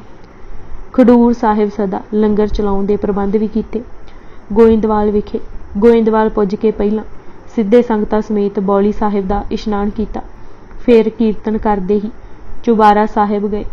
ਪਹਿਲੀ ਪੌੜੀ ਤੇ ਸੀਸ ਨਿਵਾ ਧੂੜ ਮੱਥੇ ਲਗਾਈ ਅਤੇ ਫਰਮਾਇਆ ਕਿ ਇਹ ਚਰਨ ਧੂੜ ਕਲਿਆਣਕਾਰੀ ਹੈ। ਇਹ ਚਰਨ ਧੂੜ ਕਿਰਤਾਰਥ ਰੂਪੇ। ਅਤੇ ਕੁਝ ਚਿਰ ਚੁਬਾਰਾ ਸਾਹਿਬ ਟਿਕ ਗੁਰੂ ਅਮਰਦਾਸ ਜੀ ਦੀ ਮਹਿਮਾ ਕਰਦੇ ਰਹੇ। ਅਟੁੱਟ ਲੰਗਰ ਚਲਾ ਦਿੱਤੇ। ਦੀਵਾਨ ਸਜਦੇ ਤੇ ਕੀਰਤਨ ਹੁੰਦੇ। ਗੁਰੂ ਅਮਰਦਾਸ ਜੀ ਦੀ ਸੰਤਾਨ ਨੇ ਵੀ ਬੜਾ ਆਦਰ ਦਿੱਤਾ ਅਤੇ ਆਪ ਜੀ ਨੇ ਵੀ ਗੁਰੂ ਸੰਤਾਨ ਨੂੰ ਵਡੇਰੇ ਜਾਣ ਸਰੋਪੇ ਦੀਆਂ ਬਖਸ਼ਿਸ਼ਾਂ ਕੀਤੀਆਂ। ਸੰਗਤਾਂ ਦਾ ਚਾਅ ਥੰਮਿਆ ਨਹੀਂ ਸੀ ਜਾਂਦਾ। ਦਾਰਾ ਸਤਿਗੁਰ ਮਿਲਾਪ। ਉਧਰ ਆਗਰੇ ਵਿੱਚ ਹਾਲਾਤ ਨੇ ਇਤਨੀ ਛੇਤੀ ਪਲਟਾ ਖਾਧਾ ਕਿ ਦਾਰਾ ਦੇ ਸਾਰੇ ਮਨਸੂਬੇ ਮਿੱਟੀ ਵਿੱਚ ਮਿਲ ਗਏ। ਅਪ੍ਰੈਲ 1658 ਵਿੱਚ ਦਾਰਾ ਨੇ ਆਗਰੇ ਨੂੰ ਜਾਣ ਵਾਲੇ ਰਾਹ ਬੰਦ ਕਰ ਦਿੱਤੇ ਸਨ ਤਾਂ ਮੁਰਾਦ ਨੇ ਗੁਜਰਾਤ ਵਿਖੇ ਬਾਦਸ਼ਾਹ ਹੋਣ ਦਾ ਐਲਾਨ ਕਰ ਦਿੱਤਾ। ਸੁਜਾ ਨੇ ਵੀ ਆਪਣੇ ਨਾਮ ਦਾ ਖਤਬਾ ਬੰਗਾਲ ਵਿਖੇ ਪੜਵਾ ਲਿਆ। ਔਰੰਗਜ਼ੇਬ ਨੇ ਮੁਰਾਦ ਨੂੰ ਇਹ ਕਹਿ ਕੇ ਗੰਢਿਆ ਕਿ ਉਸ ਨੂੰ ਰਾਜ ਦਾ ਕੋਈ ਲਾਲਚ ਨਹੀਂ, ਫਿਕਰ ਹੈ ਹਿੰਦੁਸਤਾਨ ਵਿੱਚ ਇਸਲਾਮੀ ਰੋਬ ਹੀ ਨਾ ਮੁੱਕ ਜਾਏ। ਇਕੱਠੇ ਹੋ ਦਾਰਾ ਨੂੰ ਹਰਾ ਲਈਏ। ਰਾਜ ਮੁਰਾਦ ਨੂੰ ਦਿਲਵਾ ਕੇ ਉਹ ਤਾਂ ਹੱਜ ਤੇ ਚਲਾ ਜਾਏਗਾ। ਮੁਰਾਦ ਝਾਂਸੇ ਵਿੱਚ ਆ ਗਿਆ। ਸਾਂਝੀਆਂ ਫੌਜਾਂ ਦਾ ਮਾਰਚ ਆਗਰੇ ਵੱਲ ਆਰੰਭ ਹੋ ਗਿਆ। ਧਰਮੱਤ ਦੇ ਸਥਾਨ ਤੇ ਦਾਰਾ ਦੇ ਭੇਜੇ ਰਾਜਾ ਜਸਵੰਤ ਸਿੰਘ ਅਤੇ ਕਾਸਮ ਖਾਨ ਨੇ ਰੋਕਣਾ ਚਾਹਿਆ, ਪਰ ਉਹਨਾਂ ਦੋਵਾਂ ਨੂੰ ਮੂੰਹ ਦੀ ਖਾਣੀ ਪਈ। ਸੁਜਾ ਵੀ ਫੌਜਾਂ ਲੈ ਕੇ ਆਗਰੇ ਵੱਲ ਵਧਿਆ।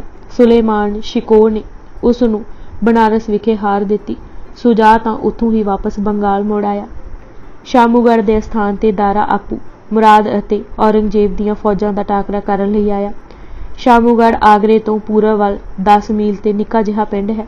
ਜਿੱਤ ਹੋ ਜਾਣੀ ਸੀ, ਪਰ ਆਪਣੇ ਵੱਲੋਂ ਫੁਰਤੀ ਦਿਖਾਉਂਦੇ ਦਾਰਾ ਨੇ ਹਾਥੀ ਛੱਡ ਘੋੜਾ ਪਕੜ ਲਿਆ। ਹਾਥੀ ਦਾ ਹੁੱਦਾ ਖਾਲੀ ਦੇਖਣਾ ਸੀ ਕਿ ਦਾਰਾ ਦੀਆਂ ਫੌਜਾਂ ਵਿੱਚ ਭਗਦੜ ਮੱਚ ਗਈ। ਦਾਰਾ ਹਾਰ ਖਾ ਕੇ ਆਗਰੇ ਵੱਲ ਭੱਜਿਆ। ਇਤਨਾ ਸ਼ਰਮਸ਼ਾਰ ਸੀ ਕਿ ਬਾਪ ਸ਼ਾਹਜਹਾਨ ਤੱਕ ਨੂੰ ਵੀ ਮਿਲਣ ਨਾ ਗਿਆ ਅਤੇ ਨਾ ਹੀ ਸਲਾਹ ਲਈ ਦਿੱਲੀ ਵੱਲ ਨੱਠ ਉੱਠਿਆ। ਸ਼ਾਹਜਹਾਨ ਨੇ ਫਿਰ ਵੀ ਹੌਸਲਾ ਨਾ ਹਾਰਨ ਦੀ ਸਲਾਹ ਭੇਜੀ ਅਤੇ ਦਿੱਲੀ, ਪੰਜਾਬ ਦੇ ਖਜ਼ਾਨਿਆਂ ਤੇ ਕਬਜ਼ਾ ਕਰ ਫੌਜਾਂ ਨੂੰ ਇਕੱਠਿਆਂ ਕਰਕੇ ਮੁਕਾਬਲਾ ਕਰਨ ਲਈ ਪ੍ਰੇਰਿਆ। ਇਹ ਵੀ ਸਲਾਹ ਦਿੱਤੀ ਕਿ ਸੁਲੇਮਾਨ ਸ਼ਿਕੋਹ ਦੀਆਂ ਜੇਤੂ ਫੌਜਾਂ ਦੀ ਉਡੀਕ ਦਿੱਲੀ ਬੈਠ ਕਰੇ। ਪਰ ਆਗਰੇ ਵਿੱਚ ਹਾਲਤ ਇਤਨੀ ਤੇਜ਼ੀ ਨਾਲ ਬਦਲ ਰਹੀ ਸੀ ਕਿ ਦਾਰਾ ਕਾਬੂ ਨਾ ਪਾ ਸਕਿਆ। ਉਸ ਦਿੱਲੀ ਉਡੀਕਣ ਦੀ ਥਾਂ ਪੰਜਾਬ ਨੂੰ ਅੱਡਾ ਬਣਾਉਣ ਦੀ ਸੋਚੀ। ਪੰਜਾਬ ਉਸ ਦੀ ਜਗੀਰ ਸੀ ਅਤੇ ਗੈਰਤ ਖਾਂ ਲਾਹੌਰ ਦਾ ਨਵਾਬ ਉਸ ਦਾ ਪੱਖੀ ਅਤੇ ਵਫਾਦਾਰ ਸਾਥੀ ਸੀ।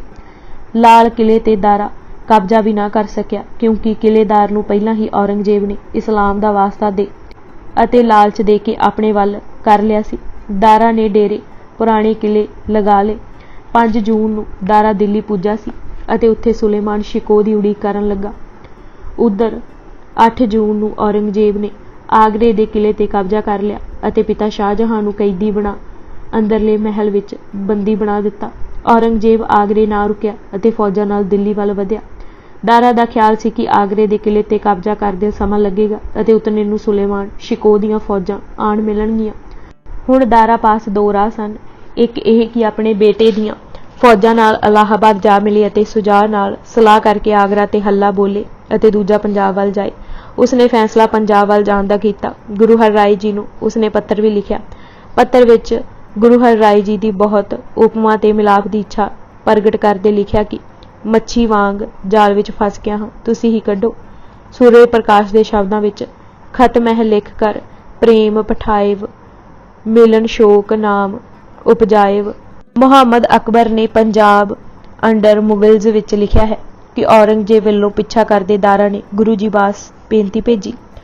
ਸੁਲੇਮਾਨ ਸ਼ਿਕੋਹ ਨੂੰ ਲਾਹੌਰ ਪੁੱਜਣ ਦਾ ਸੁਨੇਹਾ ਕੱਲ ਉਹ ਕਿਰਤਪੁਰ ਵੱਲ ਚੱਲ ਪਿਆ। ਕਿਰਤਪੁਰ ਹੀ ਉਸ ਨੂੰ ਪਤਾ ਲੱਗਾ ਕਿ ਗੁਰੂ ਜੀ ਤਾਂ ਪੰਜਾਬ ਗਏ ਹੋਏ ਹਨ। ਉਸ ਤਲਵੰਡ ਦੇ ਅਸਥਾਨ ਤੋਂ ਸਤਲੁਜ ਪਾਰ ਕੀਤਾ ਤੇ ਆਪਣੇ ਵਫਾਦਾਰ ਸਾਥੀ ਜਰਨੈਲ ਨੂੰ ਦਰਿਆ ਦੀ ਰਾਖੀ ਤੇ ਲਗਾਇਆ ਕਿ ਔਰੰਗਜ਼ੇਬ ਦੀਆਂ ਆਉਂਦੀਆਂ ਫੌਜਾਂ ਨੂੰ ਰੋਕੇ। ਉੱਥੋਂ ਦਾਰਾ ਗੋਇੰਦਵਾਲ ਪੁੱਜਾ। ਉਸ ਦੀ ਦੀਨ ਦਸ਼ਾ ਦੇਖ ਗੁਰੂ ਜੀ ਨੇ ਧੀਰਜ ਦਿੱਤਾ ਤੇ ਕਿਹਾ, ਦੀਨੀ ਰਾਜ ਜਸਰਾਜ ਨਾਲੋਂ ਕਿਧਰੇ ਵਡੇਰਾ ਤੇ ਉੱਚਾ ਹੈ।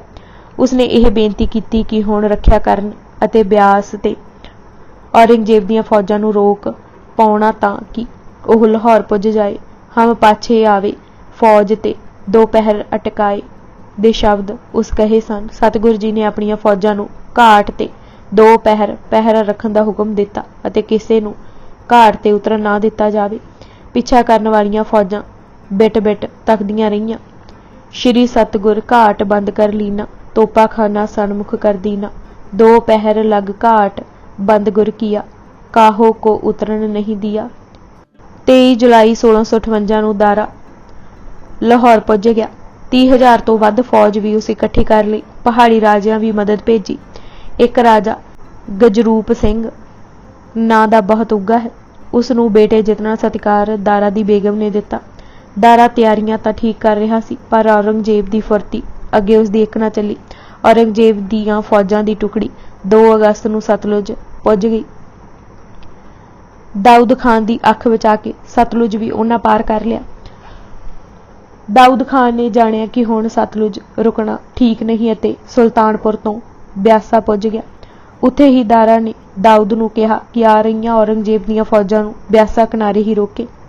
ਔਰੰਗਜ਼ੇਬ ਨੇ ਲੜਾਈ ਨਾਲੋਂ ਚਾਲ ਵਰਤਣੀ ਭਲੇਰੀ ਜਾਣੀ। ਦਾਊਦ ਦੀ ਇੱਕ ਜਾਲੀ ਚਿੱਠੀ ਬਣਾ ਕੇ ਦਾਰਾ ਹੱਥ ਪਹੁੰਚਾ ਦਿੱਤੀ। ਉਸ ਵਿੱਚ ਲਿਖਿਆ ਸੀ ਕਿ ਔਰੰਗਜ਼ੇਬ ਫਿਕਰ ਨਾ ਕਰੇ, ਪਹਿਲਾ ਮੌਕਾ ਮਿਲਦੇ ਹੀ ਉਹ ਦਾਰਾ ਨੂੰ ਪਕੜ ਹਾਜ਼ਰ ਕਰੇਗਾ। ਦਾਰਾ ਸ਼ੱਕੀ ਹੋ ਗਿਆ, ਲਾਹੌਰ ਨਾ ਟਿਕਿਆ। ਰਾਵੀ ਵੀ ਲੰਗਾ ਦੇ ਪੁੱਤਰ ਸਿਕੰਦਰ ਨੇ ਗੁਰੂ ਜੀ ਦੀ ਆਗਿਆ ਨਾਲ ਪਾਰ ਕਰਵਾ ਦਿੱਤਾ।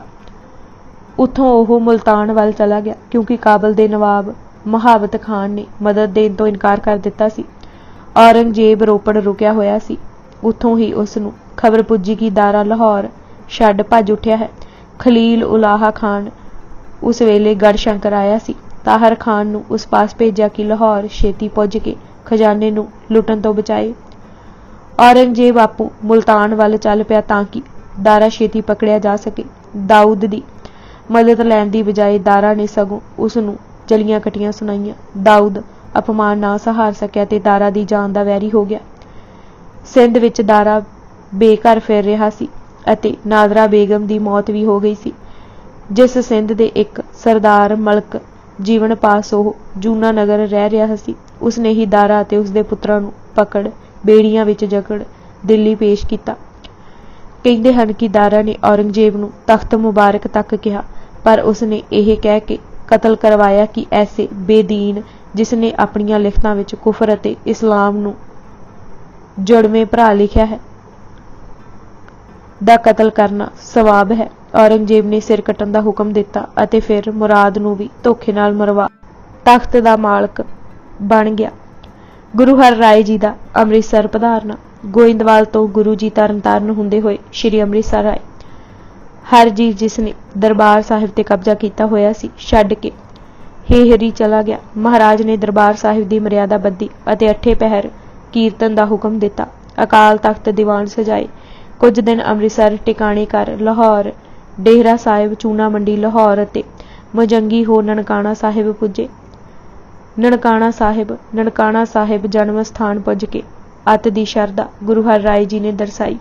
ਸੰਗਤਾਂ ਦੇਖ ਹੈਰਾਨ ਹੋ ਰਹੀਆਂ ਸਨ ਕਿ ਗੁਰੂ ਨਾਨਕ ਦੇਵ ਜੀ ਦਾ ਭਾਵੇਂ ਉਹ ਜ਼ਾਹਰੀ ਰੂਪ ਸਨ, ਪਰ ਸ਼ਰਧਾ ਸਿੱਖਾਂ ਵਾਂਗ ਹੀ ਦਰਸਾ ਰਹੇ ਸਨ। ਇੱਥੋਂ ਤੱਕ ਕਿ ਆਪ ਜੀ ਨੇ ਆਪਣੇ ਖੰਡੇ ਤੇ ਜੋ ਹੁਣ ਕਰਤਾਰਪੁਰ ਪਿਆ ਹੈ, ਸ਼੍ਰੀ ਗੁਰੂ ਨਾਨਕ ਦੇਵ ਜੀ ਸਹਾਏ ਹੀ ਲਿਖਵਾਇਆ। ਸੰਗਤਾਂ ਸਮੇਤ ਕਿਆਰਾ ਸਾਹਿਬ, ਤੰਬੂ ਸਾਹਿਬ ਦਰਸ਼ਨਾਂ ਹਿਤ ਪਧਾਰੇ। ਨਨਕਾਣਾ ਸਾਹਿਬ 3 ਹਫ਼ਤੇ ਰੁਕੇ। ਉੱਥੋਂ ਚੂਹੜਕਾਣਾ, ਕਰਤਾਰਪੁਰ ਹੁੰਦੇ ਬਾਬੇ ਦੀ ਬੇਰ, ਸਿਆਲਕੋਟ ਆਏ। ਭਾਈ ਹਕੀਕਤ ਰਾਏ ਦੇ ਦਾਦਾ ਜੀ ਨੂੰ ਉਪਦੇਸ਼। ਸਿਆਲਕੋਟ ਤੋਂ ਹੀ ਗਲੋਟੀਆਂ ਖੁਰਦ ਭਾਈ ਨੰਦ ਲਾਲ ਜੀ ਪੁਰੀ ਦੀ ਸ਼ਰਧਾ ਦੇਖ ਆਏ। ਆਪ ਜੀ ਸੰਗਤਾਂ ਨੂੰ ਨਾਮ ਜਪਣ, ਸੇਵਾ ਕਰਨ ਅਤੇ ਅੰਮ੍ਰਿਤ ਵੇਲਾ ਨਾ ਖੁੰਝਾਉਣ ਦਾ ਉਪਦੇਸ਼ ਦੇ ਰਹੇ ਸਨ। ਦੀਵਾਨ ਦੀ ਸਮਾਪਤੀ ਉਪਰੰਤ ਨੰਦ ਲਾਲ ਜੀ ਨੇ ਪਾਸਾ ਬੇਨਤੀ ਕੀਤੀ ਕਿ ਆਪ ਜੀ ਦੇ ਹੁਕਮਾਂ ਤੇ ਤੁਰਦੇ ਹਾਂ, ਪਰ ਜੀਵਨ ਧਰਮੀ ਨਹੀਂ ਬਣਦਾ। ਕੋਈ ਉਚੇਚਾ ਖਾਸ ਉਪਦੇਸ਼ ਦਿਓ। ਆਪ ਜੀ ਨੇ ਕਿਹਾ, ਉਪਦੇਸ਼ 4 ਵਰਨਾ ਕੋ ਸਾਂਝਾ ਹੀ ਹੈ। ਫਿਰ ਵੀ ਜਦ ਤੁਸੀਂ ਉਚੇਚੇ ਉਪਦੇਸ਼ ਦੀ ਜਾਚਨਾ ਕਰਦੇ ਹੋ ਤਾਂ 3 ਬਾਤਾਂ ਜ਼ਿੰਦਗੀ ਭਰ ਕਰਦੇ ਰਹਿਣਾ घर धर्मी कहलाएगा। एक केस नहीं कटाने, दूजे तंबाकू नहीं सेवना, तीजे टोपी कदे नहीं पहननी। भाई जी ने यह उपदेश पल्ले बन लए। इन्हां दे ही पोतरे भाई हकीकत राय जी ने, जिन्हां धर्म तो जान वार दित्ती पर धर्म नूं आंच ना आउण दित्ती। कश्मीर पियाना सियालकोट तो आप जी चपगढ़ आए। उत्थे जद संगतां ने बेनती कीती कि सारे नगर एक ही खूह है तां ओह भी उत्थे जिथे पशु आदि नहीं जा सकते। महाराज ने उत्थे नेजा धरती ते ही इस जोर नाल मारिया कि जल वह तुरिया। हुण भी जल पी अनेकां अपनी प्यास बुझा रहे हैं। उत्थों जम्मू अते कश्मीर भी पुजे सन। कई थावां ते उन्हां वल्लों बनवाए खूहां दे निशान हैं, जिन्हां ते चाह गुरु हर राय जी उकरिया है। कश्मीर बहुत देर नहीं टिके, क्योंकि हालात मंग कर रहे सन कि छेती किरतपुर पुज्या जाए। औरंगजेब ने मुलाणियां नूं जर नाल खरीद जुल्मां दा चक्कर चला दिता सी। अज असी निरभौ निर्वैर जीवनी गुरु हर राय जी किताब दे 116 पन्ने पढ़ चुके हैं। बाकी दी किताब असी अगले भाग विच पढ़ांगे। वाहिगुरू जी का खालसा, वाहिगुरू जी की फतेह।